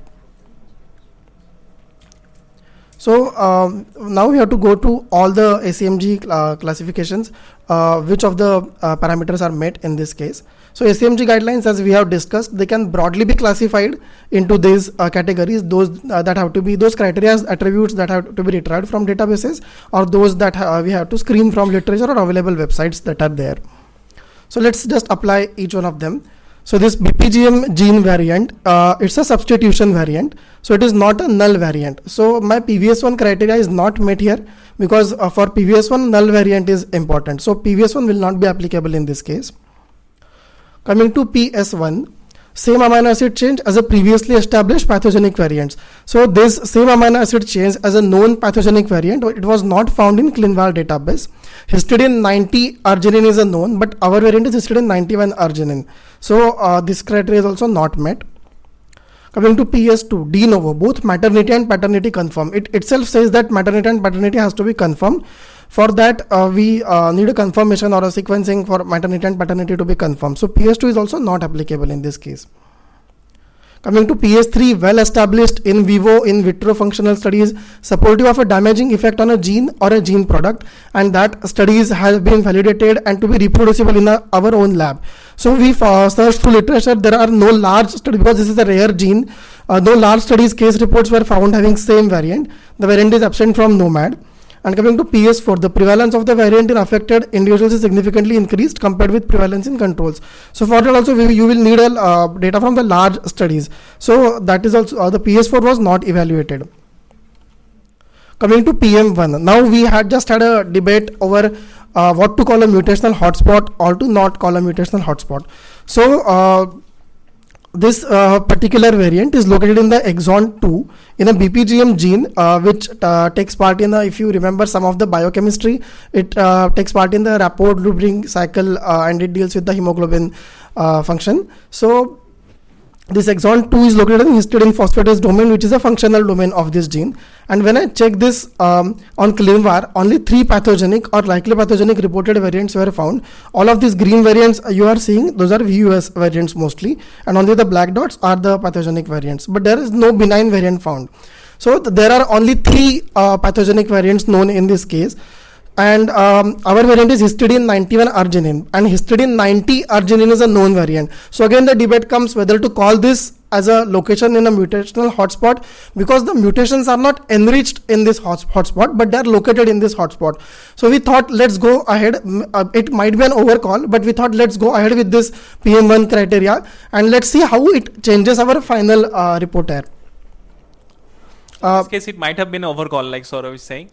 But we'll see, it will not matter ultimately. So you can go through like that. If I'm upgrading it, does it change? And all those things you can see in any case. Sorry. Right. Coming to PM2, absent from controls or at extremely low frequency. So on NOMAD database, the variant is not reported at all. Allele frequency is extremely low in all databases. So PM2 we took as a supporting criteria. As Gaurav has already told, PM2 strength has now been reduced in new SVIP ClinGen modifications, and PM2 we took as a supporting criteria. So till now we have PM1 and PM2 supporting. Coming to next criteria for recessive disorders detected in trans with pathogenic variant. Though BPGM mutational disorders, it causes increased hemoglobin in cases, and it's a autosomal recessive mode, but this requires testing of parents or offsprings to determine phase. So it requires a sequencing from parents that is not being done in this case. So this criteria was not evaluated. PM4 protein length changes. Here is a substitution, so protein length is not changing.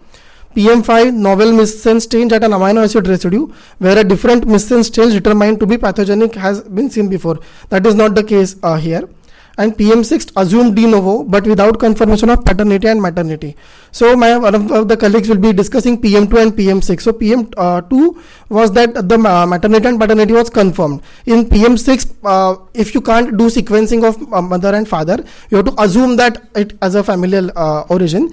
But for that, you need to have studies where the probands have the same phenotype and same mutations to evaluate those scores. So we have gone through the case reports. We did not find probands having same phenotype as our case. If you remember the history, the phenotype is of essential thrombocythemia, and we have found a BPGM gene. So PM6 was also not evaluated. Coming to next, co-segregation disease and a multiple effect, again related to family and family sequencing. So PP1 was not evaluated. PP2 missense variant in a gene that has a low rate of benign missense variation. So for that we can see on Nomad also the Z score, it was less than 3, and if you see on ClinVar, lots of benign mutations are reported in this gene. So PP2 is also not applicable here. PP4 patient's phenotype and family again coming to family history, so this was not again evaluated. PP5 is not part of the SVIP clinical criteria now, so PP5 also was not evaluated. Coming to PP3, as my colleague Dr. Krishna recently evaluated this criteria, that this is based on the computational evidence supports. So multiple lines of computational evidence support a deleterious effect on the gene or a gene product. So this gene, when we checked, most of the in silico tools predict a pathogenic outcome for this gene. But now according to this new modifications, the PP3 can be modified as a strong criteria based on the scoring. So for the Revel score, it is more than 0.9 in this case. So again, we took PP3 as a strong criteria in this case. So finally, we have PP3 strong, PM1 we thought might be overcall, but PM1 moderate, and PM2 supporting. So we have one strong and one or two moderate, or one moderate. So wherein the classification could have been likely pathogenic, but the new SVIP clinician guidelines, they state that now in our case PP3 and PM1 both we are applying. So when PP3 is being applied with PM1 rule, the combined evidence should be limited. So we have to consider the combined evidence of PP3 and PM1 and not as them as a separate criteria. So, and the strongest evidence we will consider. So PP3 PM1, according to PP3 PM1 rule, the combined evidence of PP3 and PM1 will be taken as one strong and not as one strong plus one moderate. So finally we have one strong now, PM1 plus PP3 together make one strong, and we have one supporting PM2. So our ultimate classification is VUS. If we would have not applied the PM1 rule, our classification would have been PP3 and PM2 supporting. So in that context also it has been a variant of uncertain significance. So that was Gaurav sir saying that if you are not sure about whether you are calling overcall or not, you can see the rest of the criteria and the modified criteria after or before applying. So that's all. I hope that is not the condition. Thank you. So the point here was that not only individual codes, when you combine them ultimately together for a classification, you have to check how do they combine together. So the reason is that PP3 is determined by computational tool, and they do take into account the hotspot criteria as well. So you cannot combine PP3 and PM1, one strong and one moderate. You have to limit that to strong. So always remember that when you are combining them, you should also look at the combination rules, that how they are combined. Great. Okay, so I think we thought that we will go through the exercise only in one case, this one, and then the rest of the case our fellows will go through. So we give you we can start the clock. We give you 5 minutes now to determine whether this variant is pathogenic or not. Let me start the clock first.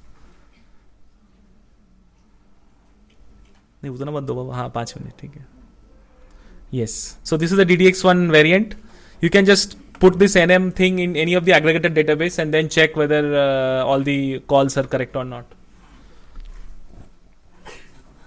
Seema will discuss it.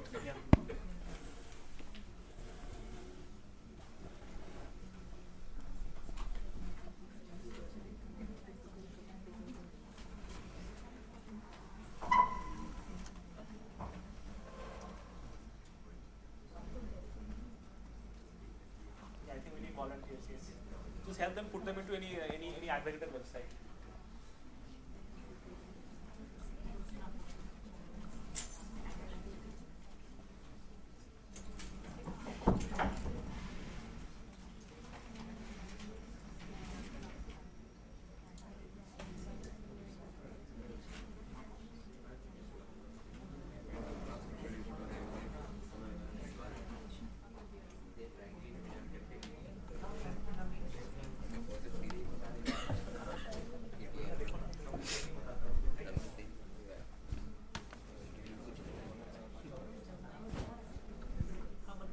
Germline में known है ना like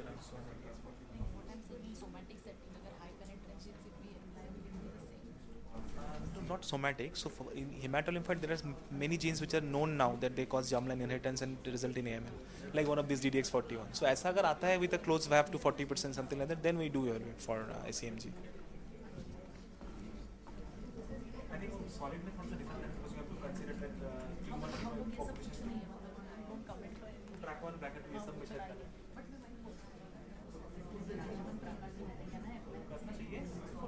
अगर specially अगर VAF ज़्यादा है 40% 50% में definitely.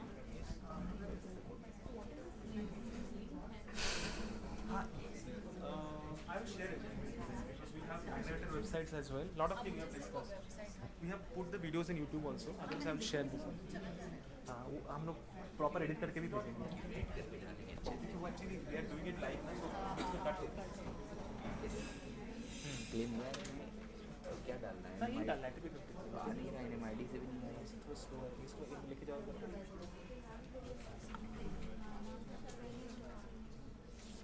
यहाँ पे नीचे आ जाता है ऐसे लिख के क्लिक करोगे तो आ जाएगा ऐसा होगा.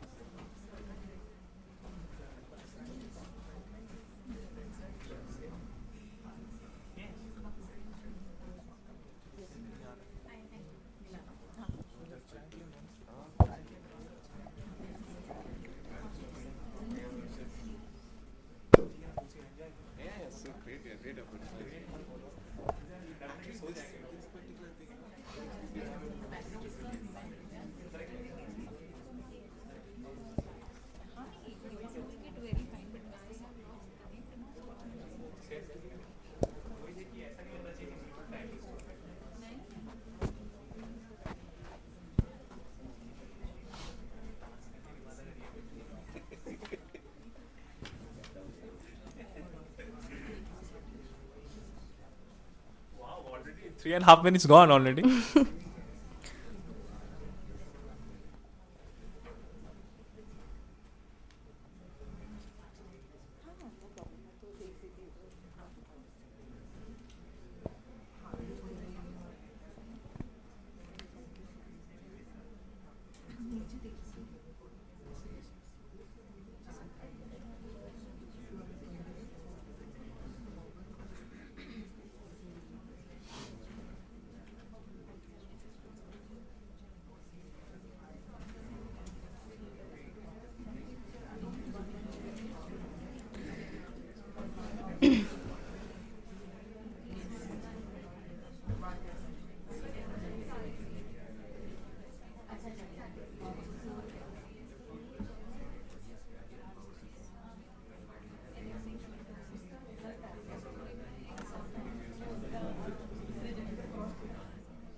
Okay. So I will continue. So this is a case of 71 years old male who is newly diagnosed case of acute myeloid leukemia, and cytogenetic analysis did not reveal any abnormality. Whereas on NGS, DDX41 mutation was detected, where at amino acid position 369, arginine was replaced by the stop codon. and it is present at a high VAF of 52.3%. And we all know that germline pathogenic, likely pathogenic DDX41 mutation has been enlisted in myeloid neoplasms with germline predisposition without pre-existing platelet and organ dysfunction. So we are really interested.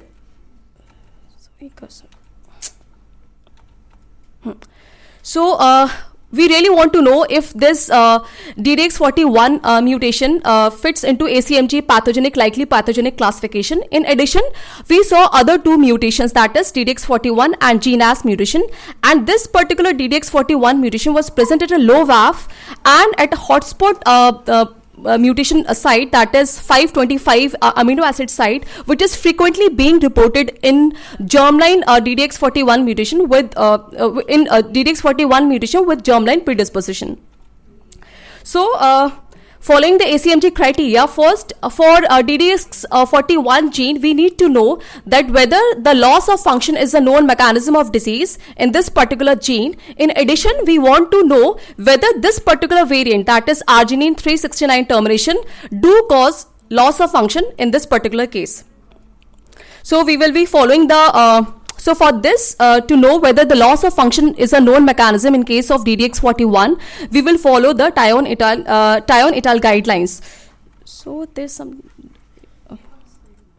Okay. Keyboard से नहीं हो रहा है, right left करके. Sorry हुआ.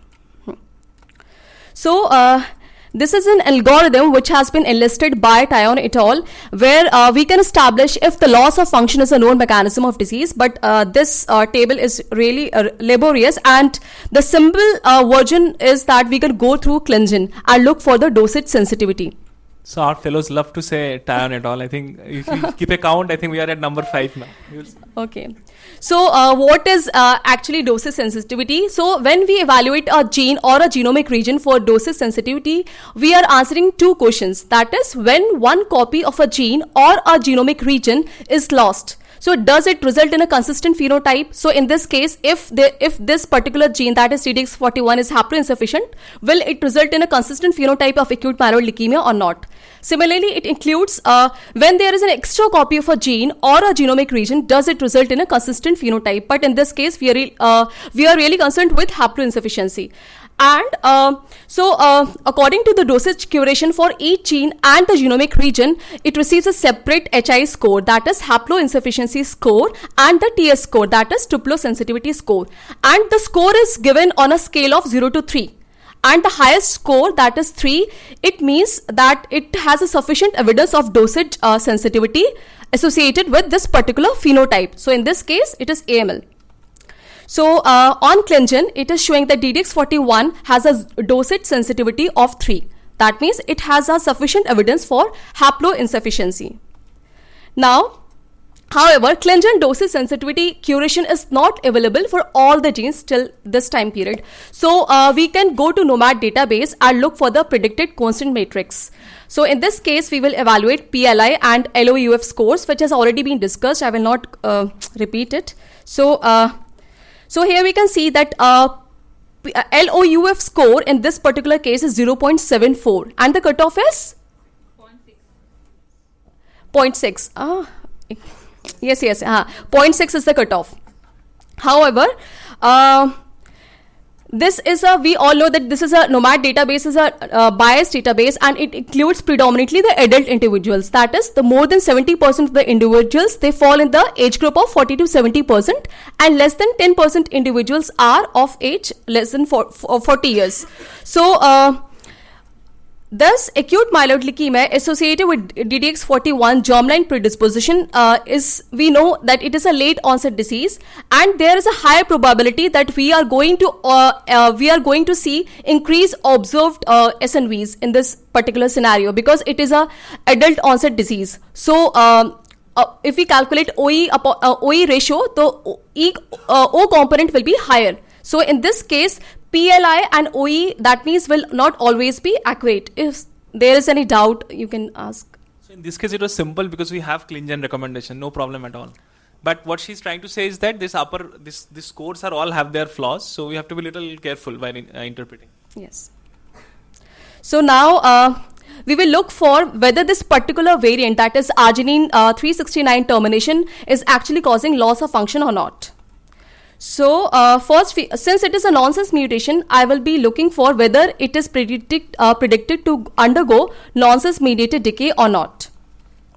So this is a reverse strand gene, and we saw that at this particular genomic coordinate there was G2A, and since it is a reverse strand gene, the actual change is C2A. So if I map to this cDNA sequence, it is on genomic DNA sequence, it is CGA, and we know that CGA, it codes for arginine.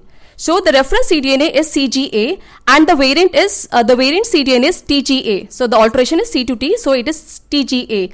And on messenger RNA level, it is UGA, which is a stop codon. This means this stop codon is occurring before the boundary for nonsense mediated decay. So the nonsense mediated decay will happen if any termination is happening before the penultimate exon, and DDX41 has 17 exons, and the penultimate exon thus will be the exon 16, and this particular change is happening at the level of exon 11. So it is predicted to undergo nonsense mediated decay. Till now, any doubt? So now next we will evaluate whether this exon is present in biologically relevant transcript or not. So for this I will go to Nomad database, and here I can see that above two transcript, so the one which is shown with the star, it is a canonical transcript, that and the below one, so both the above two transcripts, these are protein coding transcripts, whereas all the transcripts below, they are about to undergo nonsense mediated decay. So this you can check on Ensemble. So here you can see ENST 7955 and 0503. So these are protein coding, whereas the other transcript, these are either bound to undergo nonsense mediated decay or they are processed transcript. So thus we can see this is the canonical transcript, which is protein coding. And our mutation. So it is okay. So arginine 369 termination, it is lying here at this position, and it is corresponding to exon 11, and thus means it is located in a biologically relevant transcript. So we just saw that it is predicted to undergo nonsense mediated decay, and it is present in biologically relevant transcript. Thus, PVS1 criteria is met. At full strength, right? Yes, at full strength. Okay. Now for PS1, so the PS1 says same amino acid change as previously established pathogenic variant, but our case is not a missense mutation, it is a nonsense mutation. Thus, the PS1 criteria is not applicable in this particular case. Now we will look for PS2. So the PS2 says it should be a de novo variant in a patient with the disease and no family history. So in this case, there was no family history, but the maternity and the paternity was not evaluated. So the PS2 is not evaluable in this particular case. Now coming to PS3, so for PS3 it says that for PS3 we have to do the functional assay, and this is the these are the guidelines which we have to follow for the function analysis to be proven. So this is a very tedious assay to be performed, for which we need cell lines, patient cell lines, and there are specific case control guidelines. So this was not evaluated. PS3 was not evaluated. Now coming to PS4, so the PS4, it says the prevalence of the variant in affected individuals is significantly increased compared with the prevalence in the controls. And the note 1 says that in case control studies, the relative risk should be greater than 5. So in this particular case, there are no case control studies available, so we will go for note 2, that is in instances of very rare variants where case control studies may not reach statistical significance, the prior observation of the variant in multiple unrelated patients with the same phenotype, that is the AML, and its absence in control. So this is the mastermind database, and here I looked for the particular variant which was present in our case, that is arginine 369 termination, and it has been reported in 13 cases, and I checked these all 13 cases are of AML. In addition, the population frequency in South Asian database, it is here we can say it is 0. That is, it is absent. So the PS4 criteria is met. So, but due to the absence of the case control studies, we will put it into the moderate level of evidence. So, since it is absent in population database and the variant has been identified in multiple other probands with the same phenotype, that is the AML. Now, coming to the moderate evidence of pathogenicity, we will evaluate PM1.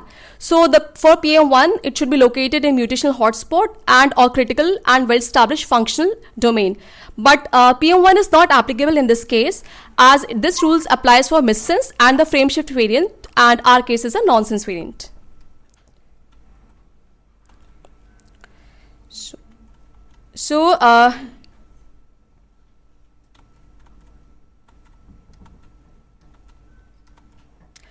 Now the PM2 we just saw in the population database in NOMAD database that the allele frequency in Southeast Asian population was 0. Thus the PM2 will be applicable, but the strength will be supporting, as we have already discussed this, Saurabh discussed. And now coming to PM3, PM4 and PM5, these all are not applicable because this PM3 is for recessive disorder and DDX41 is an autosomal dominant, and PM4 is for in-frame indels and insertion, and R is a nonsense mutation. And PM5 is for novel missense change. So this is also not applicable. So I will not go on further to look for the other evidence of pathogenicity, as combining all these rules which have been applicable till now, that is one very strong, that is PVS1, plus one moderate, that is PS4 moderate, and one supporting, that is PM2 supporting. So the combined evidence is ACMG pathogenic classification. So as you can see, the critical thing was PVS1. If PVS1 very strong is met, then the others will eventually meet to make it. So it's very critical to do that. So what Seema said, we'll just summarize again. So number 1 is whether the gene is tolerant to LOF or not. Number 2 is whether the variant is causing NMD or not. And number 3 is whether it is present in a critically functionally relevant transcript or not. That's it. So yes. Thank you, Seema. Very nice. The PS4 and the PM2 kind of are similar. Yes. Is there any guideline on combining? Yes, you cannot. It is only at strong. So when you meet at PS4 strong, then you should not look at PM1. If the PS4 is met at moderate, you could still look at PM1. They could combine to make it a strong thing, not beyond that. Yeah. Franklin gave it as US. Yeah. So that's why I'm saying you have to look at everything. Not all tools will give you correct answer in all cases. Can you go and see? No, not this one. Oh, we didn't even on it. Really sorry. Right. So now I think we'll just go through 3 more cases. I think. Yeah, we have time till 11:30, so we have enough time. So just 3 cases of different examples our fellows will discuss. You can just enjoy these cases. No need to put them and check. Gojiri will do case 3. Yeah.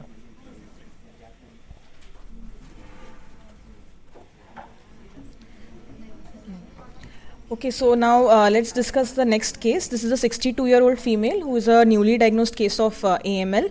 On cytogenetics, it was negative for common fusions, and NGS showed a SEPA start loss mutation. So we'll see how we got here in the Excel file.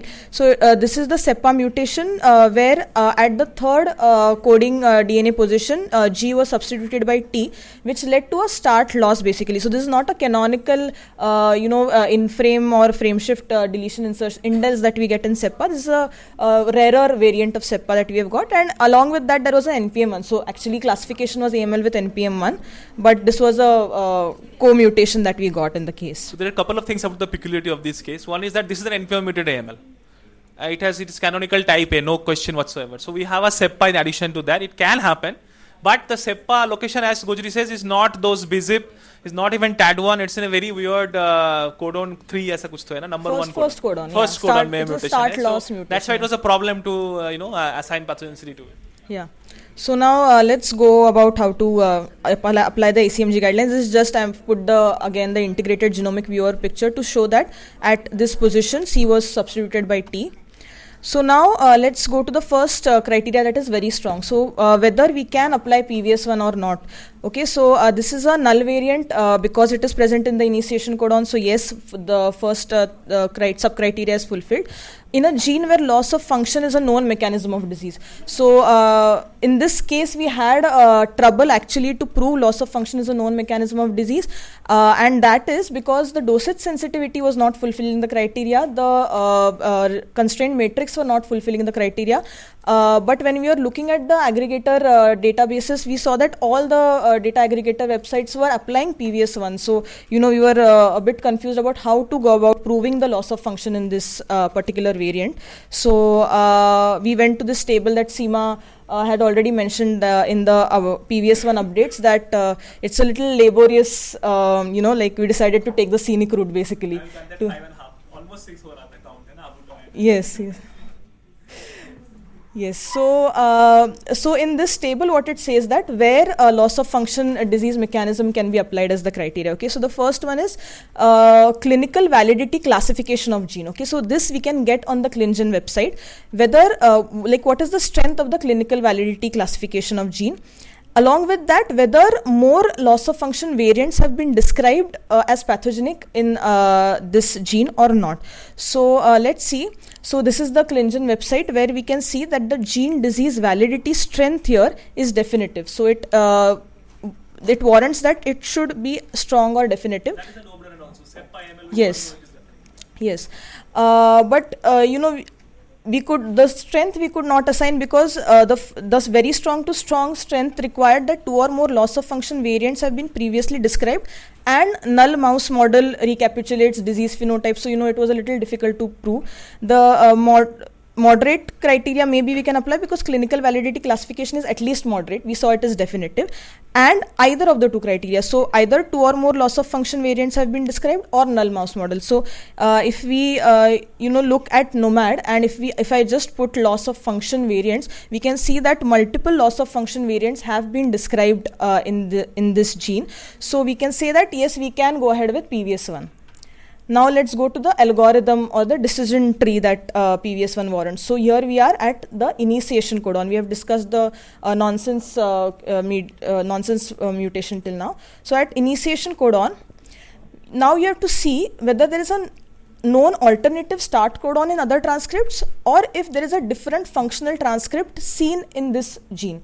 So if we look at Nomad, and if we look at the show transcript table, there is a single transcript that Nomad describes, that Ensemble also describes. So if we say that no known alternative start codon in other transcripts is available, next we have to evaluate whether the closest potential in-frame start codon that maybe we'll get in Ensemble.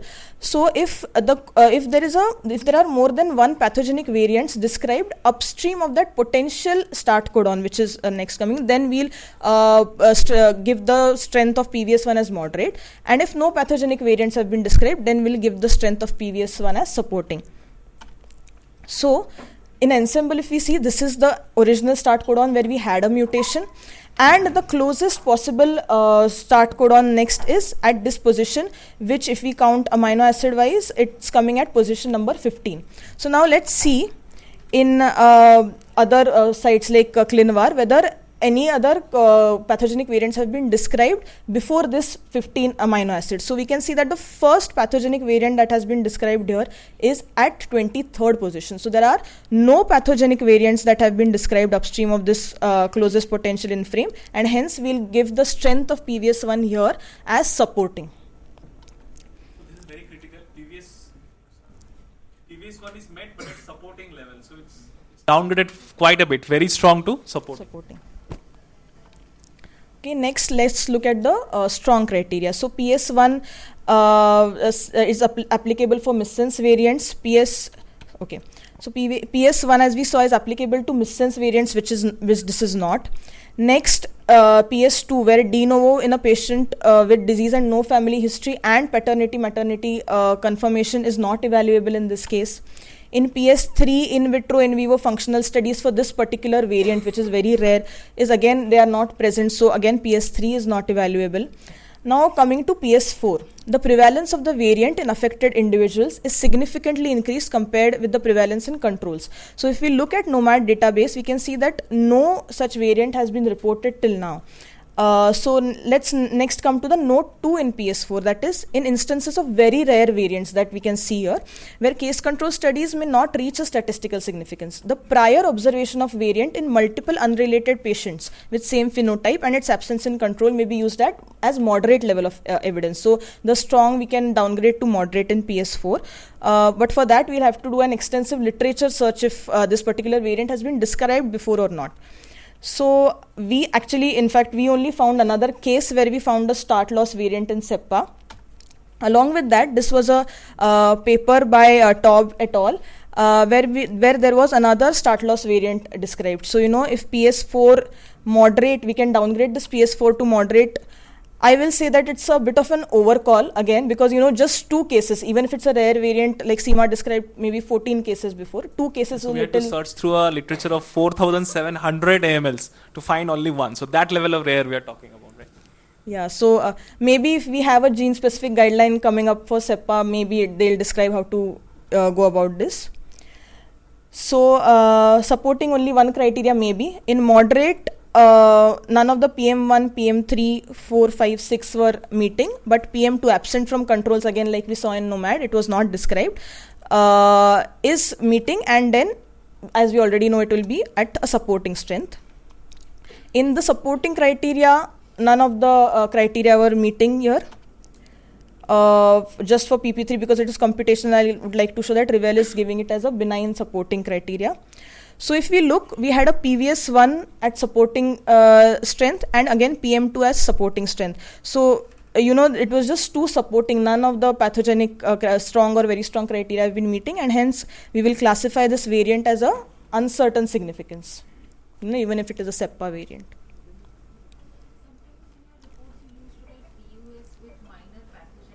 Yeah, वो बहुत पहले करते थे. Now we don't do it. Like now we follow either ACMG, or if you're thinking somatic, then tier 3 VUS वैसा.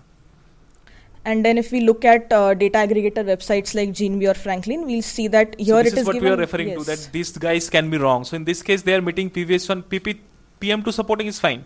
But PVS1 at full strength, which is not at all possible, because if we follow those algorithms, initiation codon can't be full strength at all. Similarly, Franklin also gave PVS1 as moderate, but what we got is supporting. So, but at least he called it VUS, Franklin, yes, right? Yes, so in this case, Franklin was right. It's not but like we are telling Franklin is always right. Franklin can also miss mistake. The point is that you should check all aggregate database codes individually as well in this kind of case. Yeah. Yes. So thank you. Not known as VUS. How do you know? We do not know. That is why. I mean, we are thinking it is an NP1 mutant. It should behave like that, we feel. That's it. Yes. Now we have Poorva. 2 more cases. So what are the things which will overlap? Like you told, like which are... Yeah, there are things you can check. I mean, they have like one important thing which you remember is PVS1 and PP3. They should not combine together. और वो जो कुछ तो था PM4, I think PM4 and PP3 and all that. PM1 and PP3. But then those are guidelines are given, so you can go through that. ACMG में है, नहीं तो you can go through all the aggregator website. They will also give you link to open this corresponding guideline.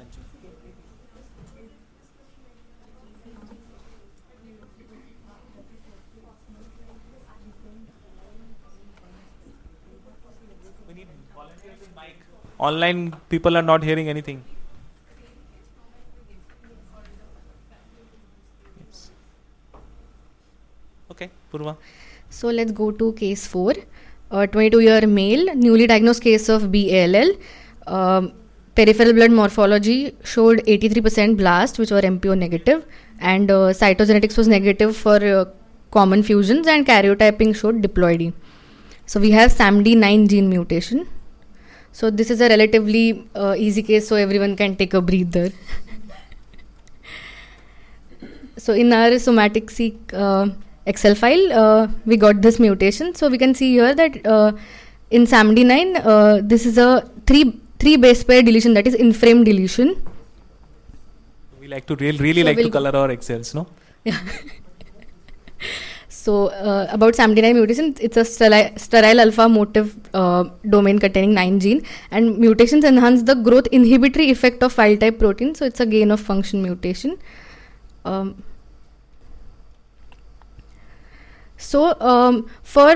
like we have specific databases available for certain genes, such as we have SendJude database for SAMD9, SAMD9L, IRC database for TP53. So whenever we get any mutation, like SAMD9 mutation, for example, first thing what we do is we go to this SendJude database and search for the variant that we have got.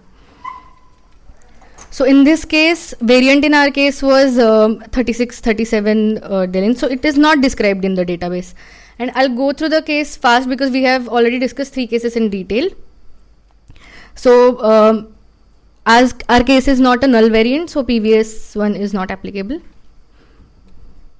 PS1 is also not applicable. PS2 is not applicable.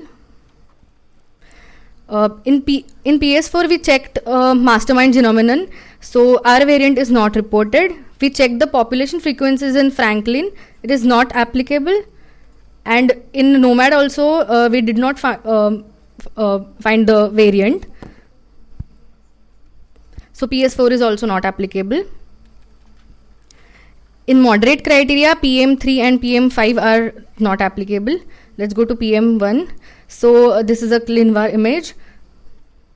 So as we can see here, at our genomic position, there has been benign variants and uncertain significance, like variants with uncertain significance have been reported. So PM1 is also not applicable.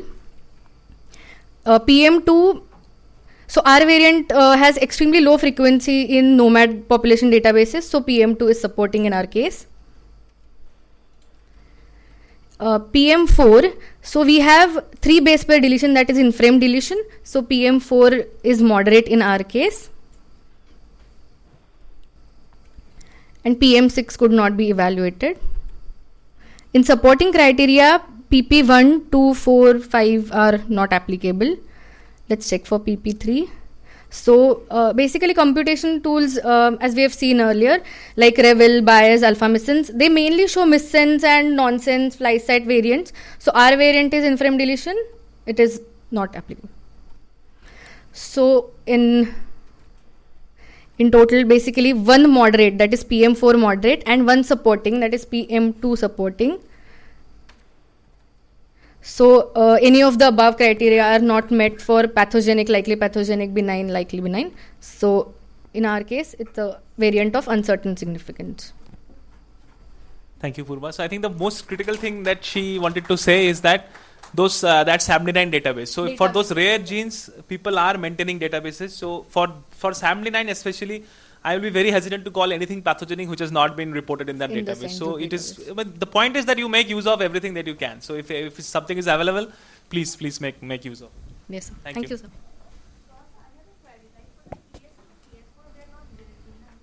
Correct. So if sometimes can happen that we will not in the under call VVS under the Could be, but the only thing is the PS2 especially are for variants which are usually very, very specific for their phenotype. So you assume something is, let's say the child has some phenotype which the parents do not have.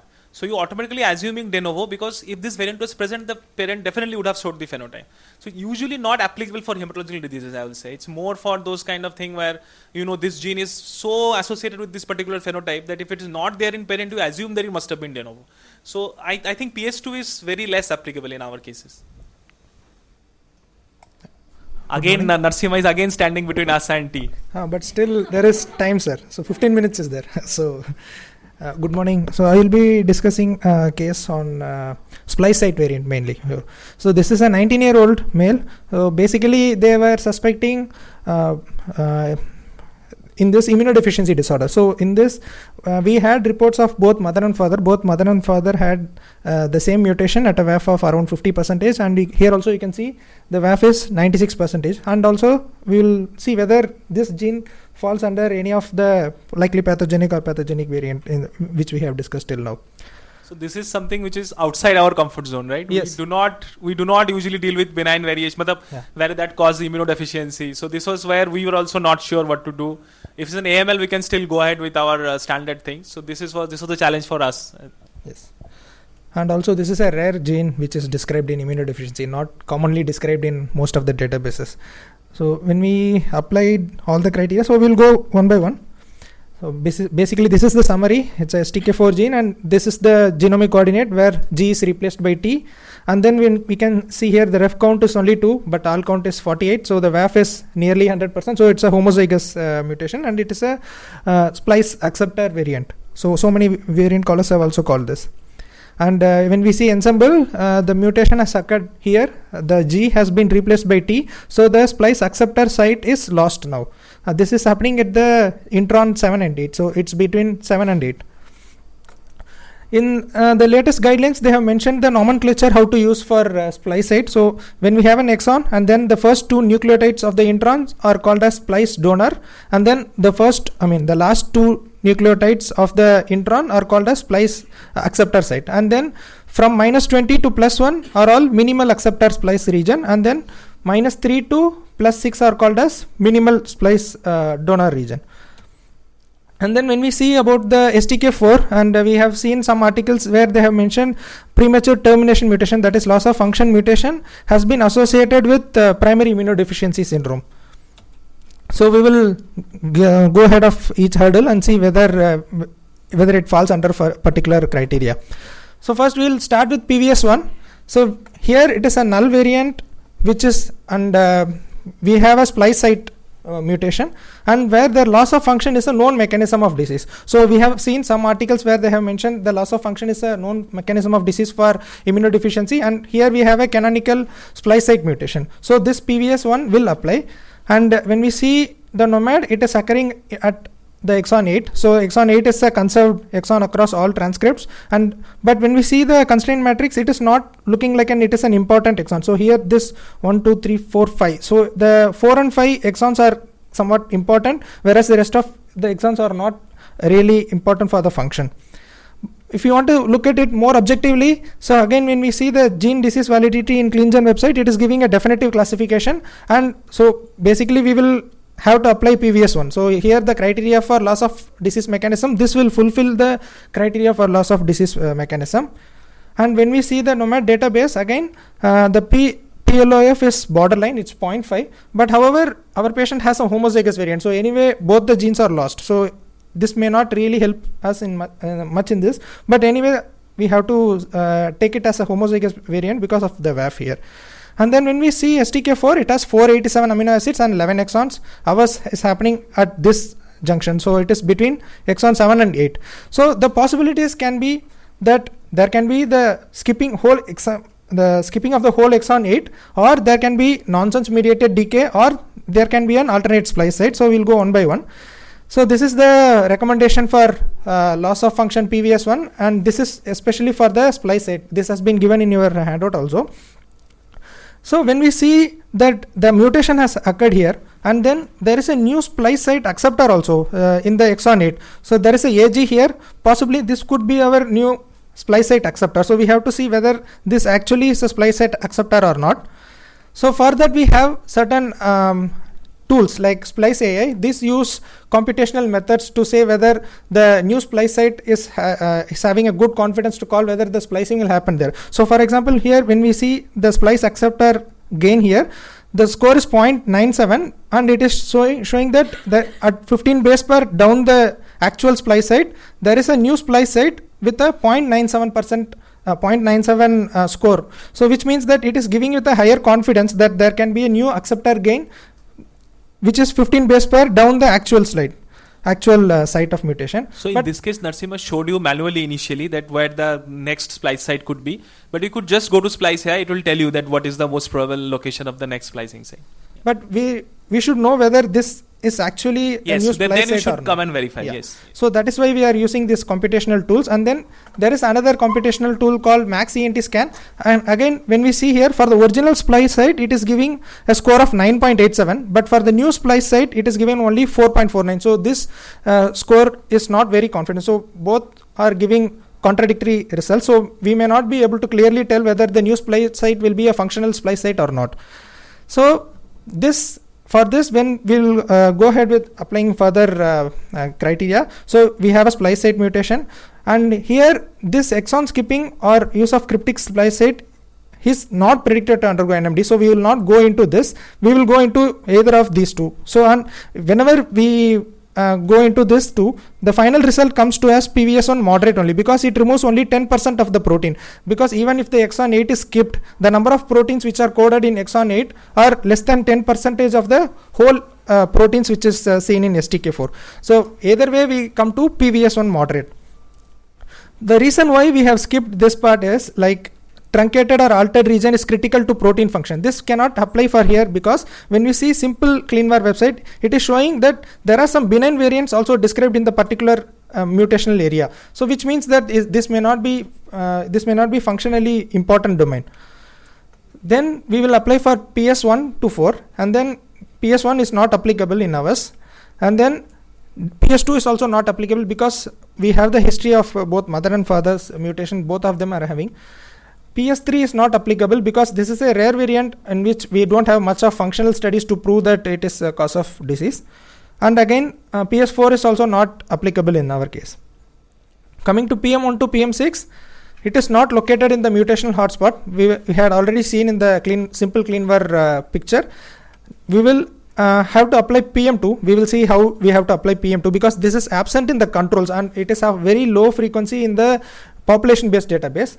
For PM3, this is not applicable because it is for more than one mutation. This is for more than one mutation. And then PM4 is not applicable because it is not a in-frame indel or deletion. And then this is not a novel missense change. And then PM6 also is not applicable. So again, we saw this is benign variants are also described in this position. So we cannot apply PM1. So PM1 should be, there should not be any benign variation in PM1. Then when we see the population-based data, it is not described in most of the population-based data. So we cannot, so PM2 has to be applied here. So this is because this particular variant is not described in population. Coming to PP1, PP1 is not applicable, PP2 not applicable. PP3, we will come back to see why PP3 is not applicable here. Then PP4 is not applicable and PP5 is also not applicable. So the reason why PP3 is not applicable because we have already included in PVS1. So in the PVS1 also takes into the computational algorithm which we have seen, the splice AI, max ENT score, all those have already taken into account. So we cannot separately apply PP3 here. So finally, when we see here, PVS1 has been down-regulated to moderate now. So because the evidence level of evidence is to call it very strong doesn't apply. So we have to downgrade it to moderate. And then we have PM2 supporting. So we have one moderate and one supporting. So it has to be called as variant of undetermined significance. It doesn't fall into benign or pathogenic. So another important thing is here, we know that both parents are having a heterozygous mutation and this patient has a homozygous mutation. This patient, the STK4 mutation has been described with immunodeficiency. The patient is clinically having features of immunodeficiency, but still we don't have enough evidence to call that this particular variant has resulted in the immunodeficiency. So even though it may match clinically, but we have to go according to the scoring which may not fit with likely pathogenic or pathogenic. So again, with the going on the assumption that default assumption is benign, yes. You have to prove pathogenicity. Yes. Well, thank you.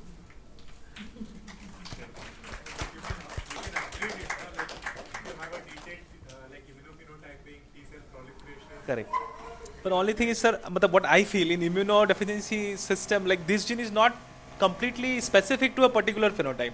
So means it's not really specific for one. For example, if you have severe neutropenia or something like that. It is not like that. It doesn't have a very specific immune disorder phenotype to really correlate to. So that was one of the problem that we had. What about EBV? Was EBV tested? Because EBV viremia, actually I was also reading up because we have not seen. I've seen one case, but I don't remember the details. I think we suggested that. I will have to go back and check whether EBV was done or not. Because this, I think this was discussed in that CPC as well. We discussed that you should do EBV.